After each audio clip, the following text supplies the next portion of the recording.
Right. ನೀನೇನ್ discuss ಮಾಡ್ತಾ ಇದ್ವಿ ನಾವು? ಯಾವ್ದಪ್ಪ ಅಂದ್ರೆ ನೀನೇನ್ ಡಿಸ್ಕಸ್ ಮಾಡಿದ್ವಿ? ಕಾಮನ್ವೆಲ್ತ್ ಗೇಮ್ ಡಿಸ್ಕಸ್ ಮಾಡಿದ್ವಲ್ಲ, ಹೌದಾ? Commonwealth game first time conduct ಮಾಡಕ್ ಸ್ಟಾರ್ಟ್ ಮಾಡಿದೆ ಯಾವಾಗ? 1930. ನಮ್ಮ ಭಾರತ ಪಾರ್ಟಿಸಿಪೇಟ್ ಮಾಡಿದೆ ಯಾವಾಗ? 1934. ನಮ್ಮ ಭಾರತದಲ್ಲಿ ಕಂಡಕ್ಟ್ ಮಾಡಿದೆ ಯಾವಾಗ? 2010. ರೈಟ್. ಅವಾಗ ಕಂಡಕ್ಟ್ ಮಾಡಿದಾಗ ಮ್ಯಾಸ್ಕಾಟ್ ಏನಿತ್ತು? ಶೇರ್ ಅಂತ. ಶೇರ್ ಅಂತ. ರೈಟ್. ಈಗ ಕಾಮನ್ವೆಲ್ತ್ ಕಂಟ್ರೀಸ್ ಅಂದ್ರೆ ಏನು? ಅಂದ್ರೆ ಬ್ರಿಟಿಷ್ ಆಡಳಿತ ಪಡ್ತಕ್ಕಂಥವು ಕಾಮನ್ವೆಲ್ತ್ ಕಂಟ್ರೀಸ್ ಅಂತ ಕರಿತೀವಿ, ಎಲ್ಲ ನಿಮ್ಗೆ ಗೊತ್ತಿರೋ ವಿಚಾರ. ರೈಟ್. ಅದಾದ್ಮೇಲೆ ಈ ಕಾಮನ್ವೆಲ್ತ್ ಗೇಮ್ಸ್ ಅಲ್ಲಿ 2026 ಎಲ್ಲಿ ಏನಾಗತ್ತವು? ಗ್ಲಾಸ್ಗೋ, ಸ್ಕಾಟ್ಲೆಂಡ್ ದೇಶದ ಗ್ಲಾಸ್ಗೋದಲ್ಲಿ ನಡೆಯುತ್ತೆ. ಹೌದು. ಎಷ್ಟನೇ ಆವೃತ್ತಿ ಅದು? 23ನೇ ಆವೃತ್ತಿ. ರೈಟ್. ಇನ್ 24ನೇ ಆವೃತ್ತಿ ಎಲ್ಲಿ ನಡೆಯಕತ್ತೈತಿ? ಭಾರತ ನಡೆಯಕತ್ತೆ. 24ನೇ ಆವೃತ್ತಿ ಎಲ್ಲಿ ಅಂದ್ರೆ 2030. ಹೌದಾ? ಭಾರತ ನಡೆಯತ್ತೆ. ರೈಟ್. ಈಗ ನೆಕ್ಸ್ಟ್ 2026 ನಮ್ಮ ಭಾರತದಿಂದ ಫ್ಲಾಗ್ ಬೇರರ್ ಯಾರು ಅಂದ್ರೆ ಫ್ಲಾಗ್ ಇಟ್ಕೊಂಡು ಲವ್ಲಿನಾ ಬಾರ್ಗೋಯಿನ ಮತ್ತು ಮೀರಾಬಾಯಿ ಚಾನು. ಹೌದಾ? ಮೀರಾಬಾಯಿ ಚಾನು ವೇಟ್ ಲಿಫ್ಟಿಂಗು, ಲವ್ಲಿನಾ ಬಾರ್ಗೋಯಿನ ಅದು ಬಾಕ್ಸಿಂಗ್. ಹೌದಾ? ಬಾಕ್ಸಿಂಗ್. ಇನ್ ನೆಕ್ಸ್ಟ್ ಅದ್ರ ಮ್ಯಾಸ್ಕಟ್ ಏನು? ಪಿಣಿ. ಹೌದಾ? ಅದು ನೆನಪಿಡುವ ಇಂಪಾರ್ಟೆಂಟ್ ಅಪ್ಪ ಅದು ಪಿಣಿ ಅಂತೇಳಿ. ಅದ್ರ ಮ್ಯಾಸ್ಕಟ್ ಅಂದ್ರೆ ಪಿಣಿ. ರೈಟ್. ಈ ನೆಕ್ಸ್ಟ್ ಅದಾದ್ಮೇಲೆ ಈ ಕಾಮನ್ವೆಲ್ತ್ ಗೇಮ್ಸ್ ನಡೆಯಕತ್ತವಲ್ಲ, ಇತರ ಅಂದ್ರೆ ಟೇಬಲ್ ಟೆನಿಸ್ ಗೇಮ್ಸ್ ಅಂತ ನಡೀತಾವ. ಕಾಮನ್ವೆಲ್ತ್ ಟೇಬಲ್ ಟೆನಿಸ್ ಗೇಮ್ಸ್ ಭಾರತ ನಡೆಯಕತ್ತಾವು. ಹೌದಾ? ಅದ್ರದ್ದೊಂದು ಮ್ಯಾಸ್ಕಟ್ ಇದೆ. ಏನದು? ಮೋರ್. ಯಾವ್ದಂದ್ರೆ ಮೋರ್ ಇಂಪಾರ್ಟೆಂಟ್. Very good. ಹೌದಾ? ಮೋರ್. ಈ ನೆಕ್ಸ್ಟ್ ಅದೇ ರೀತಿ ಈ ಕಾಮನ್ವೆಲ್ತ್ ಗೇಮ್ಸ್ ಅಲ್ಲಿ ಟೇಬಲ್ ಟೆನ್ನಿಸ್ ಗೇಮ್ಸ್ ನಡೆಯಕತ್ತಾವ. ಅದೇ ಸಪ್ರೇಟೇ. ಕಾಮನ್ವೆಲ್ತ್ ಸಂಬಂಧ ಬರಲ್ಲ ಅದು. ಅಂದ್ರೆ ಟೇಬಲ್ ಟೆನ್ನಿಸ್ ವರ್ಲ್ಡ್ ಚಾಂಪಿಯನ್ಶಿಪ್, ಯಾವುದು ಬ್ಯಾಡ್ಮಿಂಟನ್ ವರ್ಲ್ಡ್ ಚಾಂಪಿಯನ್ಶಿಪ್. ಅಂದ್ರೆ ಕಾಮನ್ವೆಲ್ತ್ ಬ್ಯಾಡ್ಮಿಂಟನ್ ವರ್ಲ್ಡ್ ಚಾಂಪಿಯನ್ಶಿಪ್ ಬೇರೆ. ಹೌದಾ? ಅದು ಮಿಸ್ಟೇಕ್ ಆಯ್ತು ನೋಡ್ರಿ. ವರ್ಲ್ಡ್ ಚಾಂಪಿಯನ್ ಅದು ಬೇರೆ. ಈ ಕಾಮನ್ವೆಲ್ತ್ ಸಂಬಂಧಪಟ್ಟ ಬರಂಗಿಲ್ಲ. ಅದ್ರದ್ದು ಮ್ಯಾಸ್ಕಾಟ್ ಏನಪ್ಪಾ ಅಂದ್ರೆ ಪೀಕೋ. ಯಾವ್ದ್ರಿ? ಪೀಕೋ. ಅದ್ರದ್ದು ಮ್ಯಾಸ್ಕಾಟ್ ಪೀಕೋ ಅಂತ ಬರೋದು. ಅದನ್ನ ನೆನ್ಬಿಡ್ಬೇಕು, important.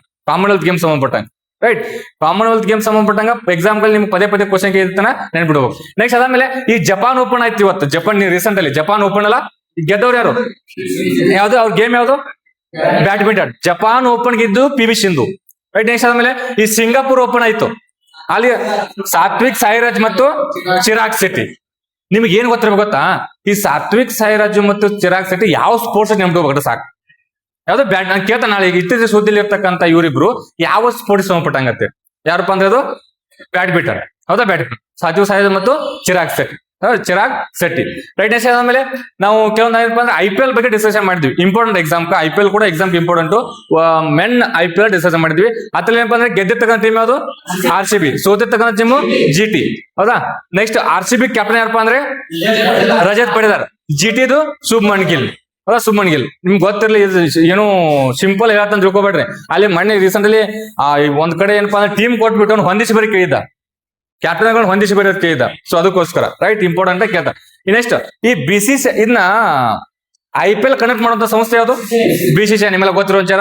Next BCCI full form ಕೇಳ್ತಾನೆ ಎಕ್ಸಾಮ್. ಭಾರತ್ ಅಲ್ಲ, board of cricket control in India. Cricket India ಸ್ಥಾಪನೆ ಆಗಿದ್ದು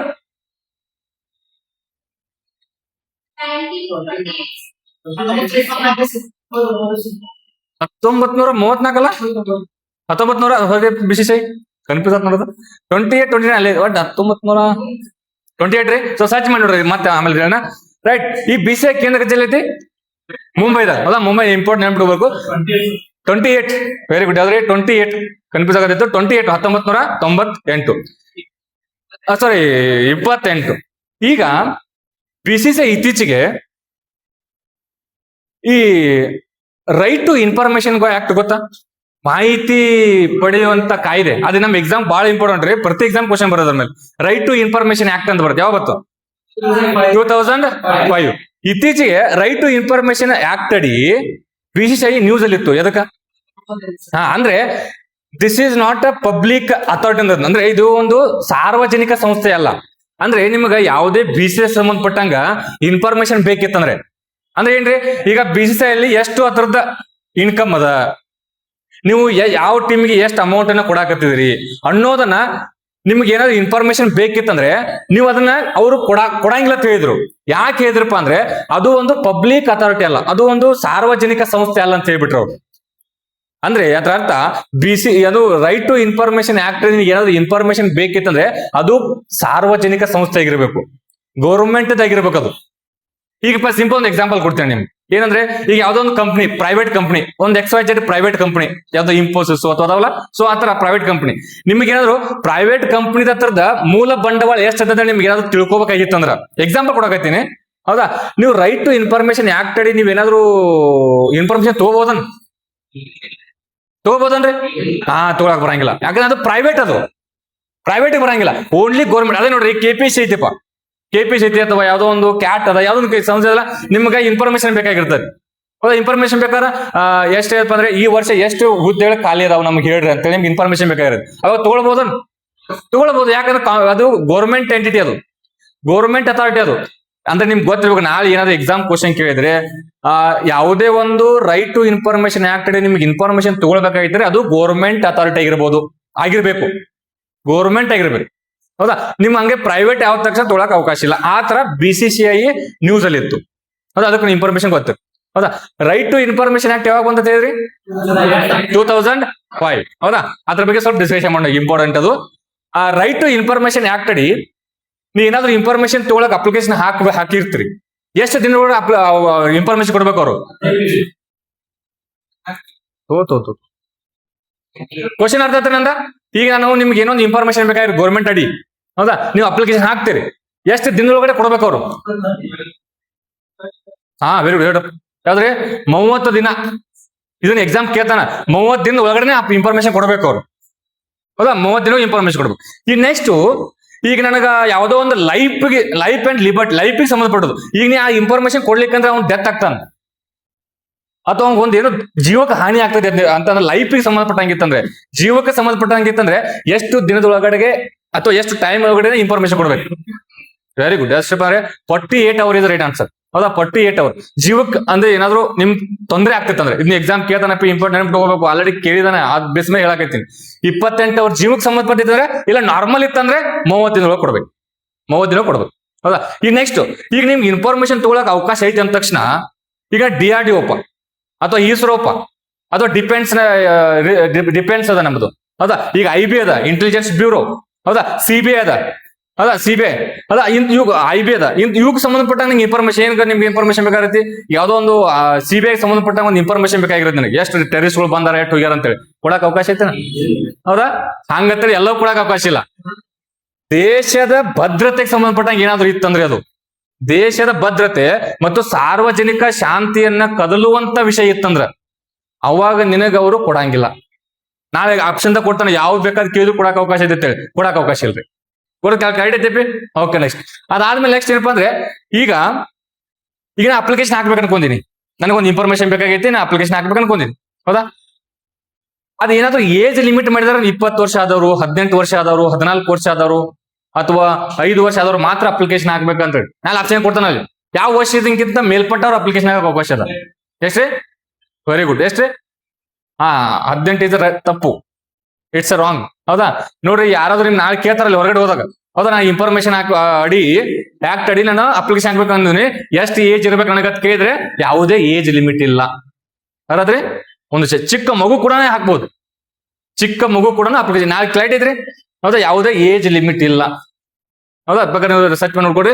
ನಾಳೆ ಹಿಂಗ 18 ವರ್ಷ ಅಲ್ಲಿ ಆಪ್ಷನ್ ಕೊಡ್ತಾನೆ ಕನ್ಫ್ಯೂಸ್ ಮಾಡಕ, 18 ವರ್ಷ ಇರಬೇಕು, 14 ವರ್ಷ ಇರಬೇಕು, ಅಥವಾ ಏನಪ್ಪಾ ಅಂದ್ರೆ 21 ವರ್ಷ ಇರಬೇಕು, ಅಥವಾ 25 ವರ್ಷ ಇರ್ಬೇಕು ಅಂತ ಕೊಡ್ತಾನೆ. ಅದು ಯಾವುದೋ ಏಜ್ ಲಿಮಿಟ್ ಇಲ್ಲ. ರೈಟ್. ಈಗ ನೆಕ್ಸ್ಟ್, ಈಗ ನಾನು ಒಂದು ಅಪ್ಲಿಕೇಶನ್ ಹಾಕಕತ್ತೀನಿ, ಅಪ್ಪಿಟ್ ಯಾಕೆ ಡೀಪಾಗಿ ಹೇಳಕತ್ತೀನಿ ಅಂದ್ರೆ, ಈ ಆಕ್ಟ್ ಬಗ್ಗೆ ಇದು important example. Right to information act, ಮಾಹಿತಿ ಹಕ್ಕು ಕಾಯ್ದೆ, ಕನ್ನಡದಾಗ ಮಾಹಿತಿ ಹಕ್ಕು ಕಾಯ್ದೆ ಅಂತಾರದು. ರೈಟ್. ಅದಕ್ಕೋಸ್ಕರ ಹೇಳಕತ್ತೀನಿ, ನೆನ್ಬಿಡು. ಈಗ ನಾನು ಅಪ್ಲಿಕೇಶನ್ ಹಾಕಕತ್ತೀನಿ, ಯಾವ್ದಾದ್ರು ಫೀಸ್ ಐತೆ, ಫೀಸ್ ಎಷ್ಟು ಏನಾದ್ರು ಕೊಡ್ಬೇಕನ್ನ ಅವ್ರಿಗೆ? Very good. ಯಾರಂದ್ರೆ 10 ರೂಪಾಯಿ ಅಂತೇಳಿ. ಎಕ್ಸಾಕ್ಟ್ಲಿ. ಏನಪ್ಪಾ ಅಂದ್ರೆ ಅಲ್ಲಿ ಆಪ್ಷನ್ ಕೊಡ್ತಾನೆ, ಉಚಿತವಾಗಿ ಕೊಡ್ತಾನೆ ಆಪ್ಷನ್ ಒಳಗಡೆ. ಉಚಿತ ಇಲ್ಲ, 10 ರೂಪಾಯಿ ಮಿನಿಮಮ್, 10 ರೂಪಾಯಿ ಚಾರ್ಜ್. 10 ರೂಪಾಯಿ ಉಚಿತ ಅಂದ್ರೆ ತಪ್ಪು ಅನ್ಬೇಕಾದ ಸ್ಟೇಟ್ಮೆಂಟ್, ಅಲ್ಲಿ ಉಚಿತ ಕೊಟ್ಟ ತಪ್ಪು ಅನ್ಬೇಕು ಸ್ಟೇಟ್ಮೆಂಟ್. 10 ರೂಪಾಯಿ. ಇದನ್ನ ಇವೆಲ್ಲ ಇನ್ನೊಂದು ಸ್ಟೇಟ್ಮೆಂಟ್ ಇವು PSI ಕ್ವಶನ್ಸ್ ಗಳಿಗೆ ಬಂದಿದ್ವು ಕ್ವಶನ್ಸ್. ಈಗೇನು ಯಾವ ಹೇಳಿಕೆಯು right to information act Bharat ಏನಂತಾರ ಅದಕ್ಕ ಮಾಹಿತಿ ಹಕ್ಕಿಗೆ ಸಂಬಂಧಪಟ್ಟಿದ್ದು ಸರಿ ಅಲ್ಲ ಅಂತ ಕ್ವಶನ್ ಕೊಟ್ಟಿದ್ದ. ಅಲ್ಲಿ ಉಚಿತ ಅಂತ ಕೊಟ್ಟಿದ್ದ ಆಪ್ಷನ್ ಒಳಗಡೆ, ಬಟ್ ನಾವು ಬಂದ್ ಸರ್ಚ್ ಮಾಡಿ ನೋಡಿದಾಗ 10 ರೂಪಾಯಿ ಇದ್ದವ್ರು. ಅರ್ಥ ಕ್ಲಾರಿಟಿ ಬರತ್ತಲ್ರಿ? ಹೌದಾ, ಕ್ಲಾರಿಟಿ ಎಕ್ಸಾಮ್ ಅಲ್ಲಿ ಕನ್ಫ್ಯೂಷನ್ ಮಾಡ್ತಾನೆ ಕೆ ಇದು. ರೈಟ್, 10 ರೂಪಾಯಿ ಮಿನಿಮಮ್ ಐತಿ. 10 ರೂಪಾಯಿ ಮಿನಿಮಮ್ ಸಂಬಂಧಪಟ್ಟಂಗ ರೈಟ್ ಟು ಇನ್ಫಾರ್ಮೇಶನ್ ಆಕ್ಟ್ ಅಡಿ ಬರ್ತೈತೆ. ರೈಟ್, ಈ ಸಂಬಂಧಪಟ್ಟಂಗ ಇನ್ಫಾರ್ಮೇಶನ್ ಸ್ವಲ್ಪ ಗೊತ್ತಿಲ್ಲ. ರೈಟ್, ಏನ್ ಹೇಳಿದ್ರೆ ನಾವು ಇನ್ನೊಮ್ಮೆ ಡಿಸೈಡ್ ಮಾಡಿದ್ವಿ. ಯಾವ ವರ್ಷದ್ದು? 2005. ನೀನ್ ಏನಾದ್ರು ನಿಮ್ನ ಯಾರ ಕೇಳ್ತಾರ ಹೊರಗಡೆ ಹೋದಾಗ, ಏನ್ ಕೇಳ್ತಾರಪ್ಪ ಅಂದ್ರೆ 2005ಕ್ಕ ಹೊಸದಾಗಿ ಫಸ್ಟ್ ಟೈಮ್ ಯಾಕೆ ತಗೊಂಬಂದಾರೋ, ಅಥವಾ ಮೊದಲು ಇದಕ್ಕಿತ್ತ ಸಂಬಂಧಪಟ್ಟಂಗ ಒಂದು ಯಾಕೆ ತೀತ್ತು ಅಂತ ಕೇಳ್ತಾರ. ಹಿಂಗ್ ಕೇಳಿದ್ರೆ ಏನ್ ಆನ್ಸರ್ ಹೇಳ್ಬೇಕು ನೀವು ಅವ್ರಿಗೆ? ನೀ ಹೇಳ್ತಿರ್ತಿ ನಾವು ಕಾಂಪಿಟೇಟಿವ್ ಓದಾತ ಹೋಗೋದಿರ್ತೀವಿ ಅಲ್ಲಿ ಹೊರಗಡೆ. ಹೌದಾ, ನಾ ಕಾಂಪಿಟೇಟಿವ್ ಎದಕ್ ಬಂದಿ ಅಂತ ಕೇಳ್ತಾರೆ ಯಾರ? ನಾ ಕಾಂಪಿಟೇಟಿವ್ ಓದಕ್ ಬಂದಿ ಅಂತ ಹೇಳ್ತಾರೆ. ಬಾಯಲ್ಲಿ ಒಂದು ಕ್ವಶನ್ ಕೇಳ್ತಾರ ಅವ್ರು. ಅದ ಬಂದ ತಕ್ಷಣ ಈ ರೈಟ್ ಟು ಇನ್ಫಾರ್ಮೇಶನ್ ಆಕ್ಟ್ ಪದೇ ಎಕ್ಸಾಮ್ ಬರ್ತೈತಿ. ರೈಟ್ ಟು ಇನ್ಫಾರ್ಮೇಶನ್ ಆಕ್ಟ್ 2005 ಬಂದೈತಿ ನಿಂಗೆ ಗೊತ್ತೈತಿ. ಅಥವಾ ಫಸ್ಟ್ ಟೈಮ್ ತಗೊಂಬಂದಾರೋ ಅಥವಾ ಮೊದಲು ತಂದಿದ್ರು ಅದನ್ನ ಹೆಸರು ಚೇಂಜ್ ಮಾಡಿರೋದು ಕೇಳ್ತಾರ. ಫಸ್ಟ್ ಟೈಮ್ ತಂದಾರ ಅಥವಾ ಹೆಸರು ಚೇಂಜ್ ಮಾಡಿದಾರ ಅದ್ರದ್ದು? ಹೌದಾ, ನೋಡ್ರಿ 2002ರಲ್ಲಿ ಮೊದಲು ಒಂದು ಆಕ್ಟ್ ಬಂದಿತ್ತು. ಹೌದಾ, 2002ರಲ್ಲಿ ಅದಕ್ಕೆ ಹೆಸರು ಚೇಂಜ್ ಮಾಡಿ ಇವ್ರು ಏನಪ್ಪ ಕೆಲವೊಂದ್ ದಿವಸದಲ್ಲಿ ಲೂಪ್ ಹೋಲ್ಗಳನ್ನ ಚೇಂಜಸ್ ಮಾಡಿ 2005ರಲ್ಲಿ ಹೊಸದಾಗಿ ತಗೊಂಬಂದಾರ. ಅದಕ್ಕೆ ಏನ್ ಹೆಸರು ಕೊಟ್ಟರಪ್ಪ ಅಂದ್ರೆ right to information act. Right to information act ಏನು ಮಾಹಿತಿ ಹಕ್ಕು ಕಾಯ್ದೆ. ರೈಟ್, ಅದು ಸಂಬಂಧಪಟ್ಟ ಗೊತ್ತಿರಲಿ. ಇನ್ನೂ ಡೀಪ್ ಆಗಿ ಹೋದ್ರೆ ಇನ್ನೂ ಆಕ್ಚುಲಿ ಭಾಳ ಇದೆ, ಬಟ್ ಅಟ್ಲೀಸ್ಟ್ ಇಷ್ಟು ಗೊತ್ತಿಲ್ಲ. ನೆಕ್ಸ್ಟ್ ಮತ್ತೆ ಮುಂದೆ ಅಪ್ಡೇಟ್ ಮಾಡ್ಕೊತ ಹೋಗೋಣ.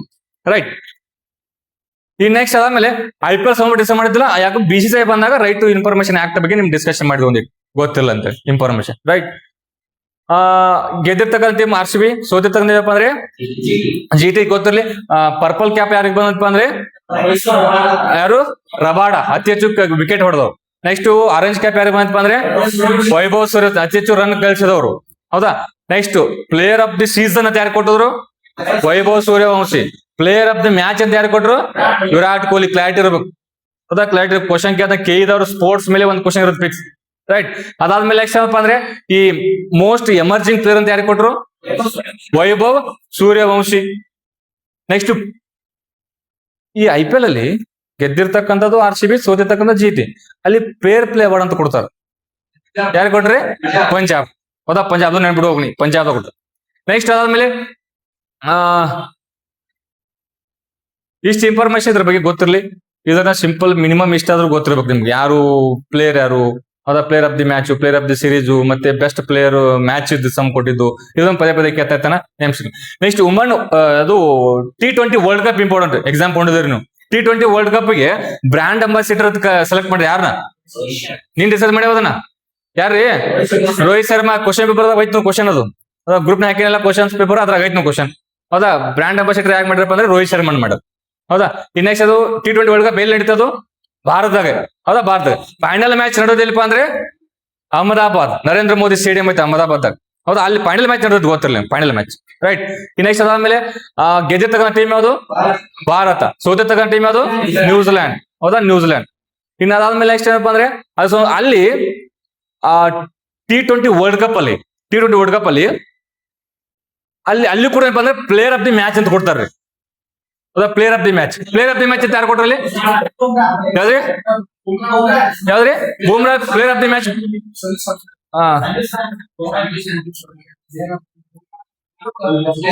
ನೋಡ್ರಿ, Bumrah player of the match.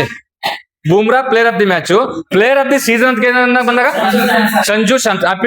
Important ಸೂಸು ಹೇಳಕತ್ತಿಲ್ಲ, ಇಂಪಾರ್ಟೆಂಟ್ ಕ್ವಶನ್ ಕೇಳ್ತಾನೆ ಎಕ್ಸಾಮ್. ಅದ ಸ್ಟೇಟ್ಮೆಂಟ್ ಬೇಸ್ ಕ್ವಶನ್ ಕೊಡ್ತಾನಲ್ಲಿ. T20 ವರ್ಲ್ಡ್ ಕಪ್ ಸಂಬಂಧಪಟ್ಟ ಈಗೇನು ಯಾವ ತಪ್ಪು ಅಂತ ಹೇಳಿ. ಹೌದಾ, ಅದಕ್ಕೋಸ್ಕರ ಡೀಪ್ ಆಗಿ ಹೇಳಕತ್ತೀನಿ. ಸ್ವಲ್ಪ ನಿಮ್ಗೆ ಗೆದ್ದಿದ್ದ ಟೀಮು ಸೋದ ಟೀಮ್ ಹೇಳಿ ಹೋಗ್ಬೋದಿತ್ತಾನ. ನೋಡ್ರಿ, ಪ್ಲೇಯರ್ ಆಫ್ ದಿ ಮ್ಯಾಚ್ ಅಂತ ಬಂದಾಗ Bumrah. Player of the season total Sanju Samson. At least ಇಷ್ಟು ಇನ್ಫಾರ್ಮೇಶನ್ ನಿಮ್ಗೆ ಗೊತ್ತಿರ್ಬೇಕು. ಕ್ಲಾರಿಟಿ ಐತಿಲ್ಲ?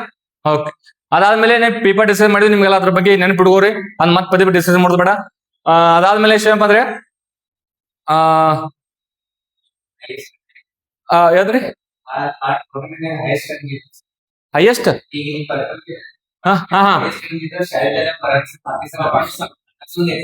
ಏನ್ರಿ ಸರ್ ಕ್ವಶನ್ ಅದು? ರನ್ ಹೈಯೆಸ್ಟ್ ರನ್, ಅತಿ ಹೆಚ್ಚು ರನ್ ಬಸ್ ಯಾರು? ಅವನ ಹೆಸರೇನು? ಜಾದವ್ ಪರಾನ್ ಅಂತ ಸರ್. ಹೌದಾ, ಜಾದವ್ ಪರಾನ್ ಅಂದ್ರೆ highest run T20 world cup ಅಲ್ಲಿ. ಹೌದಾ, ಮತ್ತೆ IPL ಅಲ್ಲಿ ಮತ್ತೆ T20 ವರ್ಲ್ಡ್ ಕಪ್ ಮಾತಾಡಕತ್ತೀವಿ ನಾವು. ರೈಟ್, ಅದಕ್ಕೆ ಸಂಬಂಧಪಟ್ಟಂಗ ಇನ್ಫಾರ್ಮೇಶನ್ ನಿಮಗ್ ಗೊತ್ತಿಲ್ಲ. ನೆಕ್ಸ್ಟ್ ಗ್ರ್ಯಾಂಡ್ ಮಾಸ್ಟರ್ ಬಗ್ಗೆ ಡಿಸ್ಕಸ್ ಮಾಡಿದ್ವಿ ನಾವು. ಗ್ರ್ಯಾಂಡ್ ಮಾಸ್ಟರ್ ಹೌದಾ, ಯಾವ ಸ್ಪೋರ್ಟ್ಸ್ ಹೇಳ್ರಿ ಮೊದಲು. ಗ್ರ್ಯಾಂಡ್ ಮಾಸ್ಟರ್ ಅಂದ್ರೆ ಯಾವ ಸ್ಪೋರ್ಟ್ಸ್ ನೋಡ್ಕೋತಿರ್ಬೇಕು, ಅದ್ ನೋಡ್ಕೋತಿರ್ಬೇಕು ಸ್ವಲ್ಪ. ಹೌದಾ, ಚೆಸ್. ಗ್ರ್ಯಾಂಡ್ ಮಾಸ್ಟರ್ ಯಾವ್ದ್ರೆ ಚೆಸ್, ರೈಟ್. ಗ್ರ್ಯಾಂಡ್ ಸ್ಲಾಮ್ ಅಂದ್ರೆ ಗ್ರ್ಯಾಂಡ್ ಸ್ಲಾಮ್ ಅಂದ್ರೆ ಯಾವ್ದು? ಟೆನ್ನಿಸ್. ಹೌದಾ, ಗ್ರ್ಯಾಂಡ್ ಪ್ರಿಕ್ಸ್ ಅಂದ್ರೆ ಯಾವ್ದ್ರಿ? Car race. Next golden slam ಅಂದ್ರೆ ಏನಪ್ಪಿ? ಗೋಲ್ಡನ್ ಸ್ಲಾಮ್ ಇದು ನಾನು ಹೇಳ್ತಿರೋದು ಸಿವಿಲ್ ಅಲ್ಲ, KSIS PSI ಹೋಗಿ ಕ್ವಶನ್ ಬರ್ತಕ್ಕಂಥ ನೋಡ್ರಿ, ಲಾಸ್ಟ್ ನಡೆದತಕ್ಕಂಥದ್ದು ಅದ್ರಾಗ ಐತಿ ನೋಡಿ. What is the meaning of golden slam? Anybody ಹೇಳ ಹೇಳ. ಆದವ್ರು ನೋಡ್ರಿ,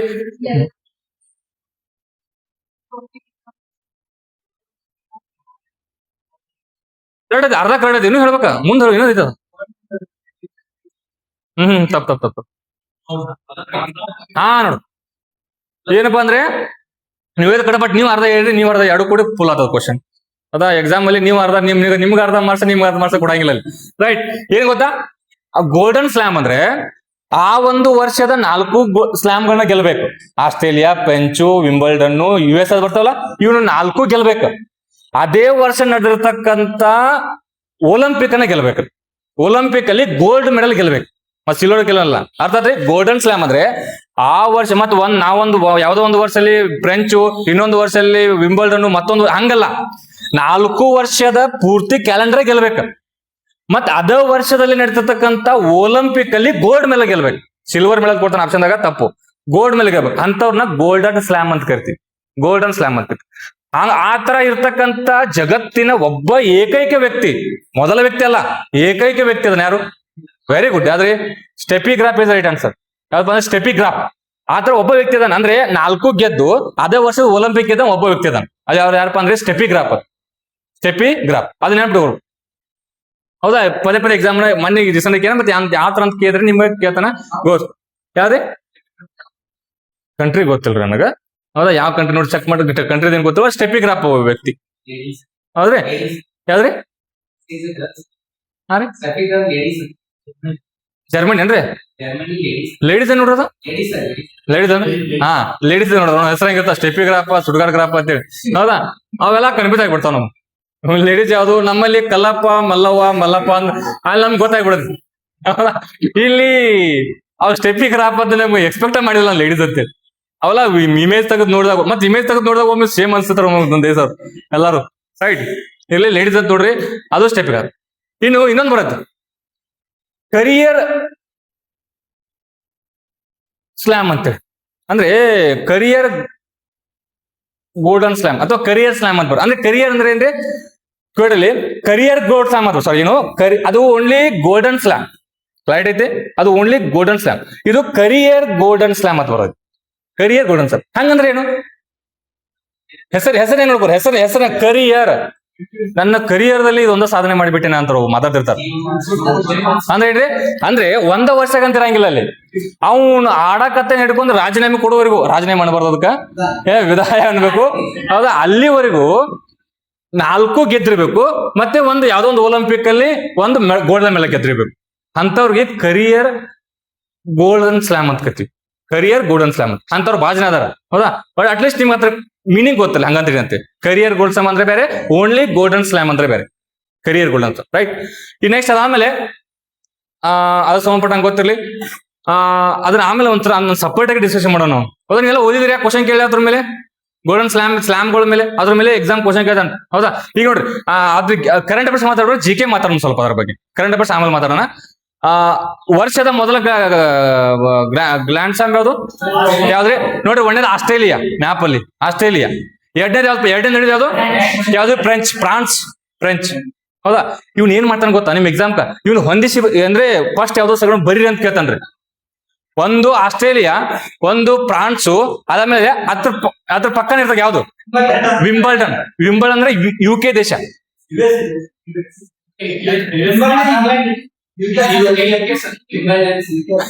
ಅನ್ನ ಕಡಿಮೆ ಮಾಡ್ಬೇಡ್ರಿ, UK ಕಾಣತ್ತೆ. ಹೌದಾ, ನೋಡ್ರಿ, ಆಸ್ಟ್ರೇಲಿಯಾ, ಫ್ರೆಂಚು, ಅಲ್ಲೇ ಪಕ್ಕ ವಿಂಬಲ್ಡನ್ ಅಂದ್ರೆ UK ಅಲ್ಲೇ ಪಕ್ಕನ ಐತಿ. ಅದಾದ್ಮೇಲೆ US ಹೋಗ್ಬೇಕು. ಅದೇ ನಾ ಕರಿಯರ್ ಇದೇನು ಕ್ಯಾಲೆಂಡರ್ ಹೇಳಕೈತಿ. ನೆಕ್ಸ್ಟ್ ಏನ್ ಕ್ವಶನ್ ಗೊತ್ತಲ್ಲ, ಇವನ ಯಾವ ಒಂದು ಸಿಟಿಯಲ್ಲಿ ನಡೀತಾವ ಕೇಳ್ತಾನ್ರಿ. ಆಸ್ಟ್ರೇಲಿಯಾ ಯಾವ ಸಿಟಿಯಲ್ಲಿ ನಡೆಯುತ್ತೆ? ಮೆಲ್ಬೋರ್ನ್. ಆಸ್ಟ್ರೇಲಿಯಾ ನಡೆದಿಲ್ರಿ ಮೆಲ್ಬೋರ್ನ್. ನೆಕ್ಸ್ಟ್ ಫ್ರೆಂಚ್ ನಡೆದಲ್ಲಿ ಪ್ಯಾರಿಸ್.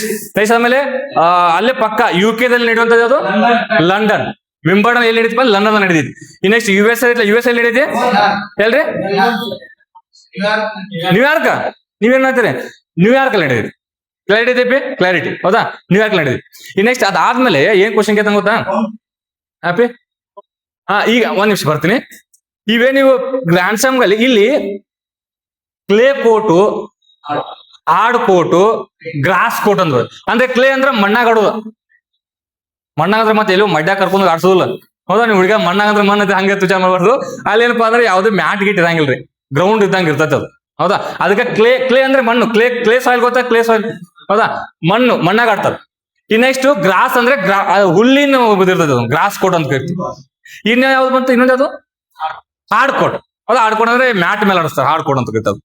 ಈಗ ಈ ಮೇನ್ ಕ್ವಶನ್ ಕೇಳ್ತಾ ಅಂದ್ರೆ ಇದರಲ್ಲಿ ಕ್ಲೇ ಕೋಟ್ ಯಾವುದು, ಹಾರ್ಡ್ ಕೋಟ್ ಯಾವುದು ಅಂತ ಕ್ವಶನ್ ಕೇಳ್ತಾ. ಸಿಂಪಲ್ ಕ್ಲಾರಿಟಿ ನೋಡ್ರಿ, ಇವ್ನು ಹಿಂಗ್ ಜೋಡಿಸ್ಬೇಕು, ಕನ್ಫ್ಯೂಸ್ ಮಾಡ್ಕೋಬೇಡ್ರಿ. ಇವ್ನು ಹಿಂಗ್ ಫಸ್ಟ್ ಸೆಕೆಂಡ್ ಥರ್ಡ್ ಜೋಡಿಸಿದ್ರೆ ಹೌದಾ?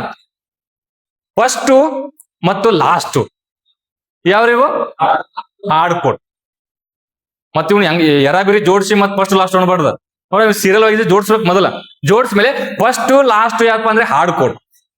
ಅದ್ರಲ್ಲಿ ಒಂದು ಫ್ರೆಂಚ್ ಫ್ರೆಂಚ್ ನಡಕ್ ಬರ್ತಲ್ಲ ಅದ ಫ್ರೆಂಚ್ ಯಾವ್ದಪ್ಪ ಅಂದ್ರೆ ಇದು ಕ್ಲೇ ಕೋಟ್. ಇನ್ನೊಂದು ಯಾವ್ದು ಹೋಯ್ತು? ವಿಂಬಲ್ಡನ್ ಯಾಕಪ್ಪ ಅಂದ್ರೆ ಅದು ಗ್ರಾಸ್ ಕೋಟ್. ಅಂದ್ರೆ ನಿಮ್ಗೆ ಕ್ಲಿಯರ್ ಆಗಿ ಅಂದ್ರೆ ಫ್ರೆಂಚು ಕ್ಲೇ ಕೋಟ್, ವಿಂಬಲ್ಡನ್ನು ಗ್ರಾಸ್ ಕೋಟ್. ಇನ್ನು ಫಸ್ಟ್ ಯಾವ್ದು ಆಸ್ಟ್ರೇಲಿಯಾ ಮತ್ತು USA ಯಾವಪ್ಪ ಅಂದ್ರೆ ಹಾರ್ಡ್ ಕೋಟ್. ಲೈಟ್ ಐತಿ ಹಾರ್ಡ್ ಕೋಟ್ ಹೌದಾ? ಹಾಗಾದ್ರೆ ಕಿಂಗ್ ಆಫ್ ಕ್ಲೇ ಕೋಟ್ ಅಂತೂ ಯಾರನ್ನ ಕರೆಯುತ್ತಾರೆ? ಯಾರೇ? ಮೈ ಕ್ವಶನ್ ಏನು? ಕಿಂಗ್ ಆಫ್ ಕ್ಲೇ ಕೋಟ್ ಅಂತ ಕರೀತಾರೆ. Rafael Nadal right answer. ಯಾವ್ದ್ರಿ?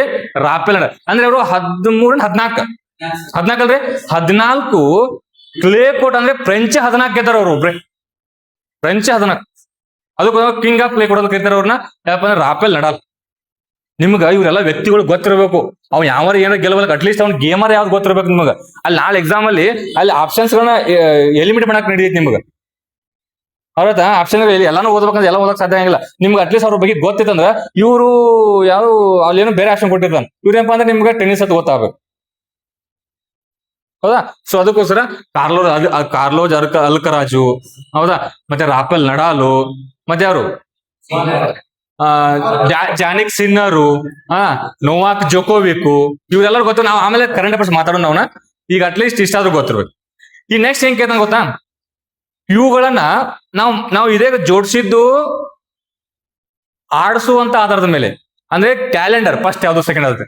ಇನ್ನ ಅವು ಸ್ಥಾಪನೆ ಆಧಾರದ ಮೇಲೆ ಜೋಡಿಸಂತ ಹೇಳ್ತಾನೆ. ಫಸ್ಟ್ ಸ್ಥಾಪನೆ ಆಗಿದ್ದು ಅತ್ಯಂತ ಹಳಿದ ಯಾವ್ದ್ರೊಳಗಡೆ? ವಿಂಬಲ್ಡನ್ ಹೌದಾ? ವಿಂಬಲ್ಡನ್. ಇಸ್ವಿಗಳು ಗೊತ್ತಾ ನಂಗೆ ನೆನಪು 1877 ಅಂತ ಅವ್ರ 77 ರೀ. 1877 ವಿಂಬಲ್ಡನ್. ಅಲ್ಲಿ ಯಾರು ಕಮೆಂಟ್ ಆಗಿದ್ರೆ ನಿಮ್ಗೆ ಸಂಬಂಧ ಅದು ಹೌದಾ? ಮಿಸ್ಟೇಕ್ ಮಾಡಿ ಕಮೆಂಟ್ ಆಗ್ತಾರ, ಅಲ್ಲಿ ಗೊತ್ತಿರಲಿ ನಿಮಗೆ. 1877. ಮತ್ತೆ ನೆಕ್ಸ್ಟ್ ಆದ್ಮೇಲೆ ಎರಡನೇದು ಯಾವ್ದು? ಅವ್ನು ಆಮೇಲೆ ನಾನು ಡಿಸ್ಕಷನ್ ಮಾಡ್ತೀನಿ, ನೋಡ್ಕೊಂಡ್ಬಂದು ಈಗ ಒಬ್ಬ ಸರ್ಚ್ ಮಾಡೋದು ಹೇಳ್ತೀನಿ. ಎಲ್ಲ ಒಂದು ಕ್ಯಾಲೆಂಡರ್ ತೆಗೆದು ಬಿಡೋದು ಬಂದ್ಬಿಡ್ತೈತೆ ಅವ್ನು. ಅಷ್ಟೆಲ್ಲ ಇಸ್ವಿ ಗೊತ್ತ್ರಿ? ಅದಕ್ಕೆ ಸ್ವಲ್ಪ ಸರ್ಚ್ ಮಾಡಿ ಕೊಡಲ್ಲ, ನಾನು ರಿಸರ್ಚ್ ಮಾಡಿ ಅದನ್ನ 78 ಹಾ ರೀ 81 ನೋಡ್ರಿ. ವಿಂಬಲ್ಡನ್ 1878 70 ಅಲ್ಲಿ ಹೆಚ್ಚು ಕಡಿಮೆ ಇರ್ತೈತೆ, ಒಟ್ಟು ಗೊತ್ತಿರಲಿ. 1891 ನೋಡ್ರಿ ಕೇಳಿಲ್ಲ. ವಿಂಬಲ್ಡನ್ 1877 05 ನೋಡ್ರಿ. ಒಂದೇದು ಯಾವ್ದು? ವಿಂಬಲ್ಡನ್ 1878 77 ಅಥವಾ 78 ನೆನ್ಬಿಟ್ಕೋ. ಅದಾದ್ಮೇಲೆ ಎರಡನೇದು ಯಾವ್ದು? US open 1881 USA 1881. ನೆಕ್ಸ್ಟ್ ಅದಾದ್ಮೇಲೆ ಫ್ರೆಂಚ್ ಓಪನ್ 10 ವರ್ಷ ಆದ್ಮೇಲೆ 1891. ಫ್ರೆಂಚ್ ಯಾವ್ದ್ರಿ? 1891. ಇನ್ನೊಂದು ಯಾವ್ದು ಉಳಿತ? ಆಸ್ಟ್ರೇಲಿಯಾ 1905. ನೋಡ್ರಿ ಸಿಂಪಲ್ ಈಗ ಗೊತ್ತಾಗ್ಬಿಡ್ತು ನೋಡು. ಇಶ್ಯೂ ನೆನ್ಬಿಟ್ಟು ಏನಪ್ಪಾ ಅಂದ್ರೆ ವಿಂಬಲ್ಡನ್ 1877. ಅದಾದ್ಮೇಲೆ ಯಾವ್ದಪ್ಪ ಅಂದ್ರೆ ಯಾವ್ದು? US open 1881. ಹೌದಾ, ಅದ್ ಅದಕ್ಕೆ 10 ವರ್ಷ ಕೊಡ್ತೀರಿ. 1891 ಅದ್ಯಾವ್ದ್ರಿ? French open. ಈಗ ನೆಕ್ಸ್ಟ್ ಉಳಿದ ಯಾವ್ದು? Australia open 1905. 1905 ಸಿಂಪಲ್ ಅಷ್ಟೇ. ಹೌದಾ, ಅದು ಸಂಬಂಧಪಟ್ಟ ನನಗೆ ಇನ್ಫಾರ್ಮೇಶನ್ ಗೊತ್ತಿಲ್ಲ. ಅದು ಗೆದ್ದವರು ಯಾರು ನಾನು ಕರೆಂಟ್ ಅಫೇರ್ ಡಿಸ್ಕಷನ್ ಮಾಡೋಣ, ಅಟ್ಲೀಸ್ಟ್ ಅಷ್ಟಾದ್ರೂ ಗೊತ್ತಿಲ್ಲ ನಿಮಗೆ ಇನ್ಫಾರ್ಮೇಶನ್, ರೈಟ್? ಈ ನೆಕ್ಸ್ಟ್ ಅದಾದ್ಮೇಲೆ ಈಗ ಕೇದಾಗ ನಾವೆಲ್ಲ ಐತೆಲ್ಲ ಓದ್ಕೊಂಡು ಕೇದಾಗ ಏನು ಕ್ವಶನ್ ಕೇಳೋದು ಗೊತ್ತಾ? K exam last SDFD exam ನೋಡುದು. ಈ SDFD ಎಲ್ಲ 607 ಪೋಸ್ಟ್ ಕರೆದ್ ನೋಡ್ರಿ ಅವಾಗ. ಹೌದಾ, 607 ಪೋಸ್ಟ್ ಕರೆದ. ಅವ್ನ್ ಕ್ವಶನ್ ಕೇಳಿದ್ ಗೊತ್ತಾ? ಸೌದಿ ಅರೇಬಿಯಾ ನೋಡ್ರಿ, ನಾವು ನಮ್ಮ ದೇಶದೆಲ್ಲ ಓದ್ಕೊಂಡು ಹೋಗಿತ್ತು, ಅಥವಾ ಗೆದ್ದವ್ರು ಯಾರು ಸ್ವತಃ ಓದ್ಕೊಂಡು ಹೋಗಿರ್ತೀವಿ. ನಾ ಡಿಸೈಡ್ ಮಾಡೋದ್ರ ಬಗ್ಗೆ. ಸೌದಿ ಅರೇಬಿಯಾದಲ್ಲಿ ಒಬ್ಬರು ಮಹಿಳೆ ಅವರು ಆಸ್ಟ್ರೇಲಿಯಾ ಓಪನ್ಗೆ ಫೈನಲ್ ಹೋಗಿದ್ರಂತ. ಅವರು ಸೌದಿ ಅರೇಬಿಯಾದ ಮಹಿಳೆ ಫಸ್ಟ್ ಟೈಮು ಫೈನಲ್ ಹೋಗಿದ್ರಂತ. ಆ ಮಹಿಳೆ ಯಾರಂತ ಕ್ವಶನ್ ಕೇಳಿದ್ದ ನೋಡ್ರಿ. ಸೌದಿ ಅರೇಬಿಯಲ್ಲಿ, ಇಂಡಿಯಾ ಎಲ್ಲಿ, ಅಥವಾ ಕರ್ನಾಟಕ ಎಲ್ಲಿ, ಆತರಾಗಿ ಬೆಳಗಾವಿಯಲ್ಲಿ. ಸೊ ಅದಕ್ಕ ಕೇದವ್ರು ಹಿಂಗ್ ಡೈವರ್ಟ್ ಮಾಡ್ತಾನೆ. ಅದಕ್ಕೆ ಕೇಗ್ ಎಷ್ಟು ಹೋದ್ರು ಕಡಿಮೆನೆ. ಸೊ ನಾವು ಹೇಳ್ಬೋದು ಕ್ವಶನ್ ತೆಗೆದು ನೋಡಿದ್ರೆ ಕ್ವಶನ್ಸ್ ಇರ್ತಾವ, ಬೇಕಾದ್ರೆ ತೆಗೆದು ನೋಡ್ರಿ, ಏನ್ ತೊಂದ್ರೆ ಇಲ್ಲ. ಹೌದಾ, ಈ ನೆಕ್ಸ್ಟ್ ಇತ್ತೀಚೆಗೆ ಸುದ್ದಿಯಲ್ಲಿ ಇರ್ತಕ್ಕಂಥಪ್ಪ ಅಂದ್ರೆ ನಾವೆಲ್ಲ ಇಸ್ರೋ ಸಂಬಂಧಪಟ್ಟ ಬಹಳ ಡಿಸ್ಕಷನ್ ಮಾಡಿ ಎಲ್ಲ ನೆನಪಿರ್ಬೇಕು ನಿನಗೆ. ಹೌದಾ, ಈ ಜಗತ್ತಿನ ಮೊದಲ ಆರ್ಟಿಫಿಷಿಯಲ್ ಸನ್ ಯಾವುದು? Very good. ಯಾವ್ದ್ರಿ? ಈಸ್ಟ್. ಹಿಂಗ್ ಹೇಳಕ್ ಬರ್ಬೇಕು ನಿನಗ, ಈಸ್ಟ್ ಅಂತೇಳಿ. ಯಾವ ದೇಶ ಇದು? ಚೀನಾ ದೇಶ ಇದು. ಹೌದಾ, ಜಗತ್ತಿನ ಮೊದಲ ವುಡನ್ ಸ್ಯಾಟಲೈಟ್ ಯಾವುದು? ಕಟ್ಟಿಗೆಯಿಂದ ಮಾಡಿದ್ದು. ಯಾವ್ದ್ರಿ? ಜಪಾನ್ ಅಂತ ಹೆಸರೇನ? ಲಿಗ್ನೋಸ್ಯಾಟ್. ಯಾವ್ದ್ರಿ? ಜಗತ್ತಿನ ಮೊದಲ ಕಟ್ಟಿಗೆಯಿಂದ ಮಾಡಿರ್ತಕ್ಕಂಥದ್ದು. ಕಟ್ಟಿಗೆಯಿಂದ ಮಾಡಿ, ಅದು ಗೊತ್ತಿರ್ಬೇಕು. ಹೌದಾ, ಉಳ್ಕಾದ್ರೆ ಡಿಸ್ಕಸ್ ಮಾಡಿ ನೀನೆ. ಹೌದಾ, ಮತ್ತೆ 15 ಹೇಳಕೈತೆ, 1 ತಾಸು ಅದಾಗ್ತದೆ ಮತ್ತೆ, ರೈಟ್? ಅದ್ರ ಬಗ್ಗೆ ಗೊತ್ತಿಲ್ಲ. ಈ ನೆಕ್ಸ್ಟ್ ಈ ಅಸ್ಟ್ರಾಯ್ಡ್ ಗಳನ್ನ ಅಧ್ಯಯನ ಮಾಡ್ಲಿಕ್ಕೆ ಒಂದು ಯಾವ್ದು? ಯಾವ್ದ್ರಿ? ಡಾಟ್ ಅಂತೇಳಿ. ಹೌದಾ, ಫುಲ್ ಫಾರ್ಮ್ ಏನಂತಾರದ? Double asteroid redirection test. ಯಾವ ದೇಶದ್ದು? ನಾಸಾ ದೇಶದ್ದು. ಹೌದಾ, ನಾಸಾ ದೇಶದ್ದು. ಇನ್ನ ಚಂದ್ರನ ಅಧ್ಯಯನ ಮಾಡ್ಲಿಕ್ಕೆ ಸ್ಲಿಮ್ ಅಂತ ಹೇಳಿದ್ದೆ, ಸ್ಲಿಮ್. ಹೌದಾ, smart landing investigation of Moon ಅಂತೇಳಿ. ಯಾವ ದೇಶದ್ದು? ಜಪಾನ್ ದೇಶದ್ದು. ಅದು ಕೂಡ ಡಿಸ್ಕಷನ್ ಮಾಡೀವಿ. ಹೌದಾ, ಈ ಸ್ಟೂಡೆಂಟ್ಗಳು ಕೂಡಿ ಒಂದು ಸ್ಯಾಟಲೈಟ್ ಮಾಡಿದ್ರೆ ಯಾವ್ದು? ಆಜಾದಿ ಸ್ಯಾಟಲೈಟ್. ಎಷ್ಟು ಜನ ಸ್ಟೂಡೆಂಟ್? 75 ಸ್ಟೂಡೆಂಟ್. ಹೌದಾ, 75 ಸ್ಟೂಡೆಂಟ್. ಹೌದಾ, ಅದಕ್ಕೆ ಇನ್ಫಾರ್ಮೇಶನ್ ಗೊತ್ತಿರ್ಬೇಕು. ಅದಾದ್ಮೇಲೆ ನೆಕ್ಸ್ಟ್ ಇನ್ನೊಂದು ಏನ್ ಮಾಡಿದ್ರೆ ಗೊತ್ತಾ? ಅದ ಈ ಕೃಷಿ ಕ್ಷೇತ್ರದಲ್ಲಿ ನಾವು ಹೊಸ ಹೇಳಕೈತಿ. ಕೃಷಿ ಕ್ಷೇತ್ರದಲ್ಲಿ ಯಾವ ಸೀಸನ್ ಅಲ್ಲಿ ಯಾವ ಬೆಳೆ ಬೆಳಿಬೇಕು, ಯಾವ ಸೀಸನ್ ಅಲ್ಲಿ ಯಾವ ಒಂದು ಸ್ಪ್ರೇಗಳನ್ನ ಯೂಸ್ ಮಾಡಬೇಕು, ಯಾವ ಸೀಸನ್ ಅಲ್ಲಿ ಯಾವಾಗ ಮಳೆ ಆಕೈತಿ, ಯಾವಾಗ ಮಳೆ ಆಗಲ್ಲ ಅಂತೇಳಿ ಸ್ಯಾಟಲೈಟ್ ಅನ್ನ ಲಾಂಚ್ ಮಾಡಿ ಅದ್ರ ಇನ್ಫಾರ್ಮೇಶನ್ ರೈತರಿಗೆ ಕೊಡೋದು ಅಂತೇಳಿ ಒಂದು ಪ್ರೋಗ್ರಾಮ್ ಸ್ಟಾರ್ಟ್ ಮಾಡ್ಯಾರ ಇಸ್ರೋದವ್ರು. ಅದನ್ನ ನೆನ್ಪಿಡ್ಬೇಕು ನೀ. ಅದು ಫುಲ್ ಫಾರ್ಮ್ ಅದ್ರ ಪ್ರೋಗ್ರಾಮ್ ಅಂದ್ರೆ ಹೆಸರಾಗೈತಿ, ಅಲ್ಲಿ ಆಪ್ಷನ್ ಕೊಟ್ಟು ಗೊತ್ತಾಗೈತಿ ನಿಮ್ಗೆ. ಭಾರತ್ ಕೃಷಿ ಸ್ಯಾಟಲೈಟ್ ಪ್ರೋಗ್ರಾಮ್ ಅಂತೇಳಿ. ಭಾರತ ಕೃಷಿ ಸ್ಯಾಟಲೈಟ್ ಪ್ರೋಗ್ರಾಮ್ ಯಾವ್ದು ಸಂಬಂಧಪಟ್ಟ? ಕೃಷಿ ಅಂತ ತಕ್ಷಣ ರೈತರ ಅಂತ ಬಿಡ್ಬೇಕು ನೀ. ಹೌದಾ, ನೆಕ್ಸ್ಟ್ ನೀನು ಸಮುದ್ರಯಾನ ಬಗ್ಗೆ ಡಿಸ್ಕಷನ್ ಮಾಡಿದ್ವಿ ನಾವು. ಸಮುದ್ರಯಾನ ಯಾವ ಮಿನಿಸ್ಟ್ರಿ ಆಫ್ ಆನ್ಸರ್ಗಳು ಬರ್ಬೇಕು. ಆನ್ಸರ್ ಬರ್ಲಿಕ್ಕಂದ್ರೆ ಮತ್ತೆ ತಿಳಿ ಹಾಪಾಗೈತೆ ಅಂತ. ಯಾವ್ದೇ? ಭೂ ವಿಜ್ಞಾನ ಸಚಿವಾಲಯ. ನಾ ಹೊಸಾದ್ ಹೇಳಿದಾಗ ನೀ ಹೇಳ್ಲಿಕ್ಕಂದ್ರೆ ನಾವ್ ಏನ್ ಅನ್ಸಂಗಿಲ್ಲ, ಮತ್ತೆ ಹೇಳಿದ್ದು ವಾಪಸ್ ಹೇಳಿಕಂದ್ರೆ ಬೇಜಾರಾಗ್ಬಿಡಕಂತ. ಹೌದಾ, ಭೂ ವಿಜ್ಞಾನ ಸಚಿವಾಲಯ, ರೈಟ್? ಅದು ಮತ್ತೆ 6000 ಅಂತ ಬರ್ತದೆ ಗೊತ್ತಾ? ಅದು ಡಿವೈಸ್ ಕೆಳಗಡೆ ಹೋಗೋದೈತೆ. ಹೌದಾ, ಮಿನರಲ್ಸ್ ಗಳನ್ನ ಅಧ್ಯಯನ ಮಾಡಕತ್ತೆ ಇದ್ರೆ, ಮಿನರಲ್ಸ್ ನ್ಯೂಟ್ರಿಯೆಂಟ್ಸ್ ಗಳನ್ನ ಅಧ್ಯಯನ ಮಾಡಕ ಯಾವ್ದು ಏನ್ ಹೋಗ? ಪಾಲಿಮೆಟಾಲಿಕ್ ನಾಡಲ್ಸ್ ಅಂತ ಹೇಳಿದ್ನಲ್ಲ. ಸೊ ಅದಕ್ಕೂ ಇನ್ಫಾರ್ಮೇಶನ್ ಗೊತ್ತಿರ್ಬೇಕು. ಪದೇ ಕ್ವಶನ್ ಎಕ್ಸಾಮ್ ಕೇಳ್ತಿರ್ತಾನ, ಅದಕ್ಕೆ ನಿಮ್ಮ ಅದ್ರ ಬಗ್ಗೆ ಗೊತ್ತಿರಲಿ, ರೈಟ್? ಆಮೇಲೆ ನೆಕ್ಸ್ಟ್ ಮತ್ತೆ ಹೊಸ ಬಂದಾಗ ನಾನು ನಿನ್ನೆ ಮೊನ್ನೆ ಹೇಳಿದ ಒಂದು ಕಮ್ಯುನಿಕೇಶನ್ ಸ್ಯಾಟಲೈಟ್ US ದವ್ರು ಲಾಂಚ್ ಮಾಡ್ಯಾರ ಅಂತ. ಯಾವ್ದು? ಇವಾಗ ನಮ್ ದೇಶದ ಅದು ಬ್ಲೂ ಬರ್ಡ್ ಬ್ಲಾಕ್ ಸ್ಯಾಟಲೈಟ್ ಇದೆ. ಬ್ಲೂ ಬರ್ಡ್ ಬ್ಲಾಕ್ ಸ್ಯಾಟಲೈಟ್ ಯಾವ ದೇಶದ್ದು? ಅಮೆರಿಕ ದೇಶದ್ದು. ಯಾವ ಸ್ಯಾಟಲೈಟ್ ಅದು? Communication satellite. ಯಾವ್ದ್ರಿ? Communication satellite. ಹೌದಾ, ಅದನ್ನ ಇಸ್ರೋದವ್ರು ಲಾಂಚ್ ಮಾಡ್ಯಾರ. ಹೌದಾ, ಎಷ್ಟಪ್ಪ ಅಂದ್ರೆ 6100 kg ಮ್ಯಾಲ ಹೋಯ್ತೈತೆ ಅದು ಪೇಲೋಡ್. ಅದೇಪ್ಪ ಅಂದ್ರೆ ರಾಕೆಟ್ ಯಾವ್ದಪ್ಪ ಅಂದ್ರೆ LVM-3 M6 ಅದು ಗೊತ್ತಿರ ಸ್ವಲ್ಪ, ರೈಟ್? ಇನ್ನೊಂದು ಮೊನ್ನೆ ಕೇಳಿದ ಎಕ್ಸಾಮ್ ಕ್ವಶನ್ ಕೇಳಿದ ಹೊಸಾದಿದು. ಹೌದಾ, ಸ್ಯಾಟಲೈಟ್ ಅಲ್ಲಿ 2 ಟೈಪ್ಸ್. ಹೌದಾ, 2 ಟೈಪ್ಸ್ ಏನ್ ಬರ್ತಾವ ಅಂದ್ರೆ, ಸ್ಯಾಟಲೈಟ್ ಅಂದ್ರೆ ಉಪಗ್ರಹಗಳು. ಹೌದಾ, ಒಂದು ಜಿಯೋ ಸಿಂಕ್ರನಸ್ ಸ್ಯಾಟಲೈಟು, ಇನ್ನೊಂದ್ರಿ ಜಿಯೋ ಸ್ಟೇಷನರಿ ಸ್ಯಾಟಲೈಟ್. ಇಂಗ್ಲಿಷ್ ಕನ್ನಡದಲ್ಲಿ ಏನಂತಾರಪ್ಪ? ಭೂ ಪರಿವೀಕ್ಷಣಾ ಉಪಗ್ರಹ, ಭೂ ಸ್ಥಿರ ಉಪಗ್ರಹ.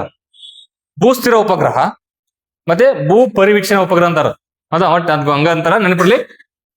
ಒಂದ್ ಸ್ವಲ್ಪ ಹೆಚ್ಚು ಕಡಿಮೆ ಆಗ್ಬೋದು, ಅದಕ್ಕೆ ಇಂಗ್ಲಿಷ್ ನೆನಪಿಡುವ ಇದ್ದೇನೆ. ನಿಮ್ಗೆ ಅಮೆರಿಕಾದ ಹೋದ್ರು ಜಿಯೋ ಸಿಂಕ್ರನ್ಸ್ ಅನ್ಬೇಕು, ಅಲ್ಲಿ ಪಾಕಿಸ್ತಾನಕ್ಕೆ ಹೋದ್ರು ಜಿಯೋ ಸಿಂಕ್ರನ್ಸ್ ಅನ್ಬೇಕು. ನೀವು ಕನ್ನಡದಲ್ಲಿ ನಮ್ ರಾಜ್ಯದ ಮಿಸ್ಟೇಕ್ ಚೇಂಜ್ ಆಗ್ತಾವ, ನಮ್ಮ ರಾಜ್ಯದಾಗ ಚೇಂಜ್ ಆಕಾವ್, ರಾಜ್ಯದಲ್ಲ. ಸೊ ಅದಕ್ಕ ಇಂಗ್ಲಿಷ್ ಜಾಸ್ತಿ ಓದ್ಸಬಹುದು ಏನ್ರಿ.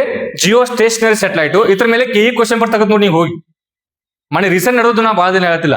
Jio stationery, geosynchronous. ಈಗ ನೋಡ್ರಿ, ಈ ಸ್ಟೇಷನರಿ ಅಂಗಡಿ ಅಂತ ಇರ್ತಾವ, ಸ್ಟೇಷನರಿ ಶಾಪ್ ಅಂತ ಇರ್ತಾವ. ಸ್ಟೇಷನರಿ ಶಾಪ್ ಗೊತ್ತಲ್ರಿ ನಿಮ್ಗೆ? ಸ್ಟೇಷನರಿ ಶಾಪ್ ಗೊತ್ತಲ್ಲ? ನಾನ್ ನಿಮ್ಗೆ ಎಕ್ಸಾಂಪಲ್ ಕೂಡ ಹೇಳಕೈತೀನಿ, ನೀವು ಮತ್ತೆ ಏನೋ ಏನೇ ಹೇಳಕತ್ತ ಅಂತ ಅನ್ಬೋದ. ಸ್ಟೇಷನರಿ ಶಾಪ್ ಹೋಗಿರಲ್ಲ, ಸ್ಟೇಷನರಿ ಅಂತೇಳಿ. ಸ್ಟೇಷನರಿ ಶಾಪ್ ಅಂತ ಯಾಕಂತೀವಿ ನಾವು ಅದಕ್ಕ? ನೋಡು ಏನ್ರದು, ಆ ಒಂದು ಶಾಪ್ ಅಲ್ಲಿ ಎಲ್ಲಾ ವಸ್ತುಗಳು ಒಂದ್ ಕಡೆ ಸಿಗ್ತಾವ. ಮೇಕಪ್ ಆಗಿರ್ಬೋದು, ಎಲ್ಲ ಏನ್ ಓದ್ಲಿಕ್ಕೆ ಬುಕ್ಗಳಾಗಿರ್ಬೋದು, ಹುಡುಗಾಡ್ 108 ಅಲ್ಲೇ ಸಿಗ್ತಾವಲ್ಲ. ಎಲ್ಲಾ ವಸ್ತುಗಳು ಒಂದೇ ಪ್ರದೇಶದಲ್ಲಿ ಸಿಗೋದ್ರಿಂದ, ಒಂದೇ ಒಂದು ಅಂಗಡಿ ಸಿಗೋದು, ಅದಕ್ಕೆ ಸ್ಟೇಷನರಿ ಅಂಗಡಿ ಅಂತ ಕರಿತೀವಿ ನಾವು. ಹೌದಾ, ಅದೇ ತರ ಈ satellite geostationary. Geostationary ಅಂದ್ರೆ, ಜಿಯೋ ಅಂದ್ರೆ ಏನು ಮೊದಲ? ಭೂಮಿ, ಅದು ಗೊತ್ತಿರ್ಬೇಕು ಮೊದಲು. ಜಿಯೋ ಅಂದ್ರೆ ಭೂಮಿ. ಕನ್ನಡ ಏನ ಭೂ ಸ್ಥಿರ ಉಪಗ್ರಹ ಅಂದ್ರೆ ಭೂ ಅಂದ್ರೆ ಕನ್ನಡದಲ್ಲೇ. ಜಿಯೋ ಸ್ಟೇಷನರಿ ಸ್ಯಾಟಲೈಟ್ ಅಂದ್ರೆ, ಸ್ಟೇಷನರಿ ಅಂಗಡಿ ಅಂದ್ರೆ ಏನ್ ಹೇಳಿದ್ರಿ ನೀವು? ಎಲ್ಲಾ ವಸ್ತುಗಳು ಒಂದೇ ಪ್ರದೇಶ ಸಿಗ್ತಾವ. ಹಂಗ ಜಿಯೋ ಸ್ಟೇಷನರಿ ಸ್ಯಾಟಲೈಟ್ ಅಂದ್ರೆ, ಈ ಒಂದು ಸ್ಯಾಟಲೈಟ್ ಲಾಂಚ್ ಮಾಡಿರ್ತೀವಲ್ಲ ನಾವು, ಲಾಂಚ್ ಮಾಡಿದಾಗ ಆ ಒಂದು ಸ್ಯಾಟಲೈಟ್ ಏನ್ ಮಾಡತ್ತಂದ್ರೆ, ಭೂಮಿ, ಇದು ಭೂಮಿ ಅಂತ ಅನ್ಕೊಡ್ರಿ, ಭೂಮಿಯ ಮೇಲೆ ಇರ್ತಕ್ಕಂತ ಯಾವುದಾದರೂ ಒಂದು ಪ್ರದೇಶವನ್ನ ಅಧ್ಯಯನ ಮಾಡ್ಲಿಕ್ಕೆ ಮಾತ್ರ ಸ್ಯಾಟಲೈಟ್ ಲಾಂಚ್ ಮಾಡಿರ್ತೀವಿ ಅದನ್ನ. ಈಗ ಟೇಕ್ ಎಕ್ಸಾಂಪಲ್, ನೀನು ಅಮೆಜೋನಿಯಾ ಅಂತ ಒಂದು ಸ್ಯಾಟಲೈಟ್ ಹೇಳಿದೆ ನಿಮ್ಗೆ. ಅಮೆಜಾನ್ ಫಾರೆಸ್ಟ್ ಅಧ್ಯಯನ ಮಾಡಕ ನಮ್ಗೆ ಇಸ್ರೋ ಲಾಂಚ್ ಮಾಡಿರ ಅಮೆಜಾನ್ ಫಾರೆಸ್ಟ್ ಅಂತ ಐತಲ್ರಿ. ಅದ್ರ ಉದ್ದೇಶ ಅಮೆಜಾನ್ ಫಾರೆಸ್ಟ್ ಅಧ್ಯಯನ ಮಾಡೋದು ಮಾತ್ರ. ಅದ್ರ ಪಕ್ಕ ಯಾವ ದೇಶ ಸುಡುಗ ಅದಿರಲ್ಲ. ಅದ್ರ ಕೆಲಸ ಏನ್ರಿ, ಆ ಅಮೆಜಾನ್ ಫಾರೆಸ್ಟ್ ಅನ್ನ ಅಧ್ಯಯನ ಮಾಡೋದು ಅದ್ರ ಕೆಲಸ, ಮತ್ತೆ ಬೇರೆ ಏನೂ ಅಲ್ಲ. ಯಾ ಕಮ್ಯುನಿಕೇಶನ್ ಅಲ್ಲ, ಯಾ ಅರ್ಥ ಅಬ್ಸರ್ವೇಷನ್ ಅಲ್ಲ, ಏನೂ ಅಲ್ಲ. ಓನ್ಲಿ ಏನಪ್ಪಾ ಅಂದ್ರೆ ಆ ಒಂದು ಅಧ್ಯಯನ ಮಾಡಕ್ ಕಷ್ಟ. ಅಂದ್ರೆ ಅದ್ರ ಅರ್ಥ, ಅದ್ರ ಕೆಲಸ ಏನು, ಭೂಮಿ ಮೇಲೆ ಇರ್ತಕ್ಕಂಥ ಒಂದೇ ಒಂದು ಪ್ರದೇಶವನ್ನ ಅಧ್ಯಯನ ಮಾಡೋದಿತ್ತ, ಅದಕ್ಕೆ ಜಿಯೋ ಸ್ಟೇಷನ್ ಅಂತ ಕರಿತೀವಿ ನಾವು. ಜಿಯೋ ಸ್ಟೇಷನರಿ, ಜಿಯೋ ಸ್ಟೇಷನ್ ಅಂತ ಕರಿತೀವಿ. ಭೂ ಸ್ಥಿರ ಉಪಗ್ರಹ ಅಂತ ಕರಿತೀವಿ, ರೈಟ್? ಇಲ್ಲಪ್ಪ, ಈ ನಾಳೆ ಆಪ್ಷನ್ ಏನ್ ಕೊಟ್ಟಿದಂದ್ರೆ, ಇದು ಭೂಮಿ, ಇದು ನಾವು ಲಾಂಚ್ ಮಾಡ್ತಕ್ಕಂಥ ಸ್ಯಾಟಲೈಟ್. ಹೌದಾ, ಇದು ಲಾಂಚ್ ಮಾಡ್ತಕ್ಕಂಥ ಪೇಣ ಕೊಡಪ್ಪ ಒಂದ, ಇದು ನಾವು ಅದೇ ನಿಮ್ಗೆ ಕ್ಲಾರಿಟಿ ಹೇಳಕೈತೀನಿ, ನಿಮ್ಗೆ ಬ್ಯಾಟ್ ಹೊಡಿಬಾರ್ದು ಅಂತೇಳಿ. ಹೌದಾ, ಇದು ಭೂಮಿ. ಹೌದಾ, ಇದು ಭೂಮಿ. ಈ ಭೂಮಿ ಮೇಲೆ ಅಮೆಜಾನ್ ಫಾರೆಸ್ಟ್ ಐತಿ. ಅಮೆಜಾನ್ ಫಾರೆಸ್ಟ್ ಐತಿ. ನಮ್ಮ ಉದ್ದೇಶನ ಅಮೆಜಾನ್ ಫಾರೆಸ್ಟ್ ಅಲ್ಲಿ ಏನೈತಿ ಅಂತ ಅಧ್ಯಯನ ಮಾಡೋದು. ಇದು ನಾವು ಮಾಡಿರ್ತಕ್ಕಂಥ ಅಮೆಜೋನಿಯಾ ಸ್ಯಾಟಲೈಟ್. ಹೌದಾ, ಇದ್ರ ಉದ್ದೇಶನ ಇಲ್ಲಿರ್ತಕ್ಕಂಥ ಅಮೆಜಾನ್ ಫಾರೆಸ್ಟ್ ಅಧ್ಯಯನ ಮಾಡೋದು, ಅದಷ್ಟೇ ತರ ಕೆಲಸ. ಈಗ ನೀವೇ ಹೇಳ್ಬೇಕು, ಇಷ್ಟೆಲ್ಲ ಹೇಳಿದಾಗ ನೀವು ಹೇಳ್ಬೇಕು. ಏನ್ ಹೇಳ್ಬೇಕಪ್ಪ ಅಂದ್ರೆ, ನಮ್ಮ ಭೂಮಿ ಯಾವ ದಿಕ್ಕಿನಿಂದ ಯಾವ ದಿಕ್ಕಿಗೆ ತಿರುಗಾತೈತಿ? ಪಶ್ಚಿಮದಿಂದ ಪೂರ್ವ. ಗೊತ್ತಿಲ್ಲ, ಪಶ್ಚಿಮ ಪೂರ್ವ ತಿರುಗಾತಿ, ಅದು ಗೊತ್ತಿರ್ಬೇಕು ಮತ್ತೆ, ರೈಟ್? ಮತ್ತೆ ಆ ಕಡೆ ತಿರುಗಾದ ಮಾಡೋದು. ಅದ ಭೂಮಿ ತಿರುಗಾತಿಲ್ರಿ, ಭೂಮಿನೂ ತಿರುಗಾತೈತಿ ಈ ಒಂದು ಸ್ಯಾಟಲೈಟ್. ಹೌದಾ, ನಾವು ಲಾಂಚ್ ಮಾಡಿ ಸ್ಯಾಟಲೈಟ್. ಈಗ ಪಶ್ಚಿಮ ಪೂರ್ವ ತಿರುಗಾತಿ ಅಂದ್ರೆ ಇದು ಹೆಂಗ್ ತಿರುಗಬೇಕು? ಅದೇಂಗ್ ತಿರ್ಬೇಕು, ಮತ್ತೆ ಇದು ಹೆಂಗ್ ತಿರ್ಬೇಕು? ಇದು ಪೂರ್ಣ ಪಶ್ಚಿಮ ತಿರ್ಬೇಕು, ಹಿಂಗ ಹೆಂಗ್ ತಿರ್ಬೇಕ್ರಿ? ಅದು ಕೂಡ ಸೇಮ್ ಆಗಿ ತಿರ್ಬೇಕು. ಗೊತ್ತಿರ್ಲಿ, ಮತ್ತೆ ಇದು ಗೊತ್ತಿರ್ ಕೇಳಾಕೈತಿ, ಇದನ್ನ ಈ ಕಾನ್ಸೆಪ್ಟ್ ಕ್ಲಿಯರ್ ಅಷ್ಟೇ ಹೇಳ್ತಾ ಆಗ್ತೀನಿ ಇಲ್ಲ ಸರ್. ಇದು ಕೂಡ ಪಶ್ಚಿಮದ ಪೂರ್ವಕ್ಕೆ ತಿರ್ಬೇಕು. ಅಂದ್ರೆ ಭೂಮಿ ಯಾಕಡೆ ತಿರುಗಾತಿ ಆ ಕಡೆ ತಿರ್ಬೇಕು. ಭೂಮಿ ಯಾಕಡೆ ತಿರುಗಾತಿ, ಪಶ್ಚಿಮ ಪೂರ್ವ ತಿರುಗಾತಿ. ಇದು ಹಂಗೆ ತಿರ್ಬೇಕು. ಒಂದು ಕ್ಲಾರಿಟಿ ಬರತ್ತೆ, ರೈಟ್? ಈ ನೆಕ್ಸ್ಟ್, ಈ ಭೂಮಿ ಸ್ಪೀಡ್, ವೆಲಾಸಿಟಿ ಅಂದ್ರೆ ವೇಗ, ಭೂಮಿ ತಿರುಗುವಂತ ವೇಗ. ಹೌದಾ, ಈ ಭೂಮಿ ತಿರುಗುವಂತ ಎಕ್ಸಾಂಪಲ್ ಕೊಡಕೈತೀನಿ ನಾನು, ಜಸ್ಟ್ ಎಕ್ಸಾಂಪಲ್. ಇದು 20 km/s ಹೊಂಡದ ತಿಳ್ಕೊರಿ. ಎಕ್ಸಾಂಪಲ್ ಆ 20 ಮಾತ್ರ ಬಹಳ ದೂರ ಹೋಗೋದೈತಿ. 20 km/s ತಿಳಿಯತ್ತಿಲ್ಲ, ತಿಳಿಯತ್ತಿಲ್ಲ, ಏನ್ ಹೇಳ್ತೀನಿ ಅರ್ಥ ಆಗತ್ತಾ? ಪ್ರೆಸೆನ್ಸ್ ಆಫ್ ಮೈಂಡ್ ಐತಿ. ಏನೋ ಅದಕ್ಕೈತಿ ಏನಾಗ ಅನ್ಸತ್ತಿಲ್ಲ, ರೈಟ್? 20 km/s ಅಂದ್ರೆ 1 ಸೆಕೆಂಡ್ಗೆ 20 ಕಿಲೋಮೀಟರ್ ಹೋಗ್ತೈತಿ ತಿಳ್ಕೊಡ್ರಿ. ಹೌದಾ, ಇದು ಎಷ್ಟು km/s ಹೋಗ್ಬೇಕು? ಎಷ್ಟು ಹೋಗ್ಬೇಕ್ರಿ? ಎಷ್ಟು ಹೋಗ್ಬೇಕು? ಸುಮ್ನೆ ಉಗಿಯೋದೆಲ್ಲ ಕಲ್ ತಗೊಂಡ. ಹೌದಾ, ಯಾರೋ ಸೇಮ್ ಅನ್ನತ್ತೀರಿ ಎಲ್ರು, ಆಲ್ಮೋಸ್ಟ್ ಜನ. ವೈ ಇದು ಸ್ಪೀಡ್ ಹೋಗಬಹುದು, ಅಥವಾ ಇದು 10 km/s ಅಥವಾ 50 km/s ಅವ್ರು ಹೋಗ್ತೈತೆ ಅಂದ್ರೆ ಏನ್ ಆಗ್ತಿತ್ತು? ಅಥವಾ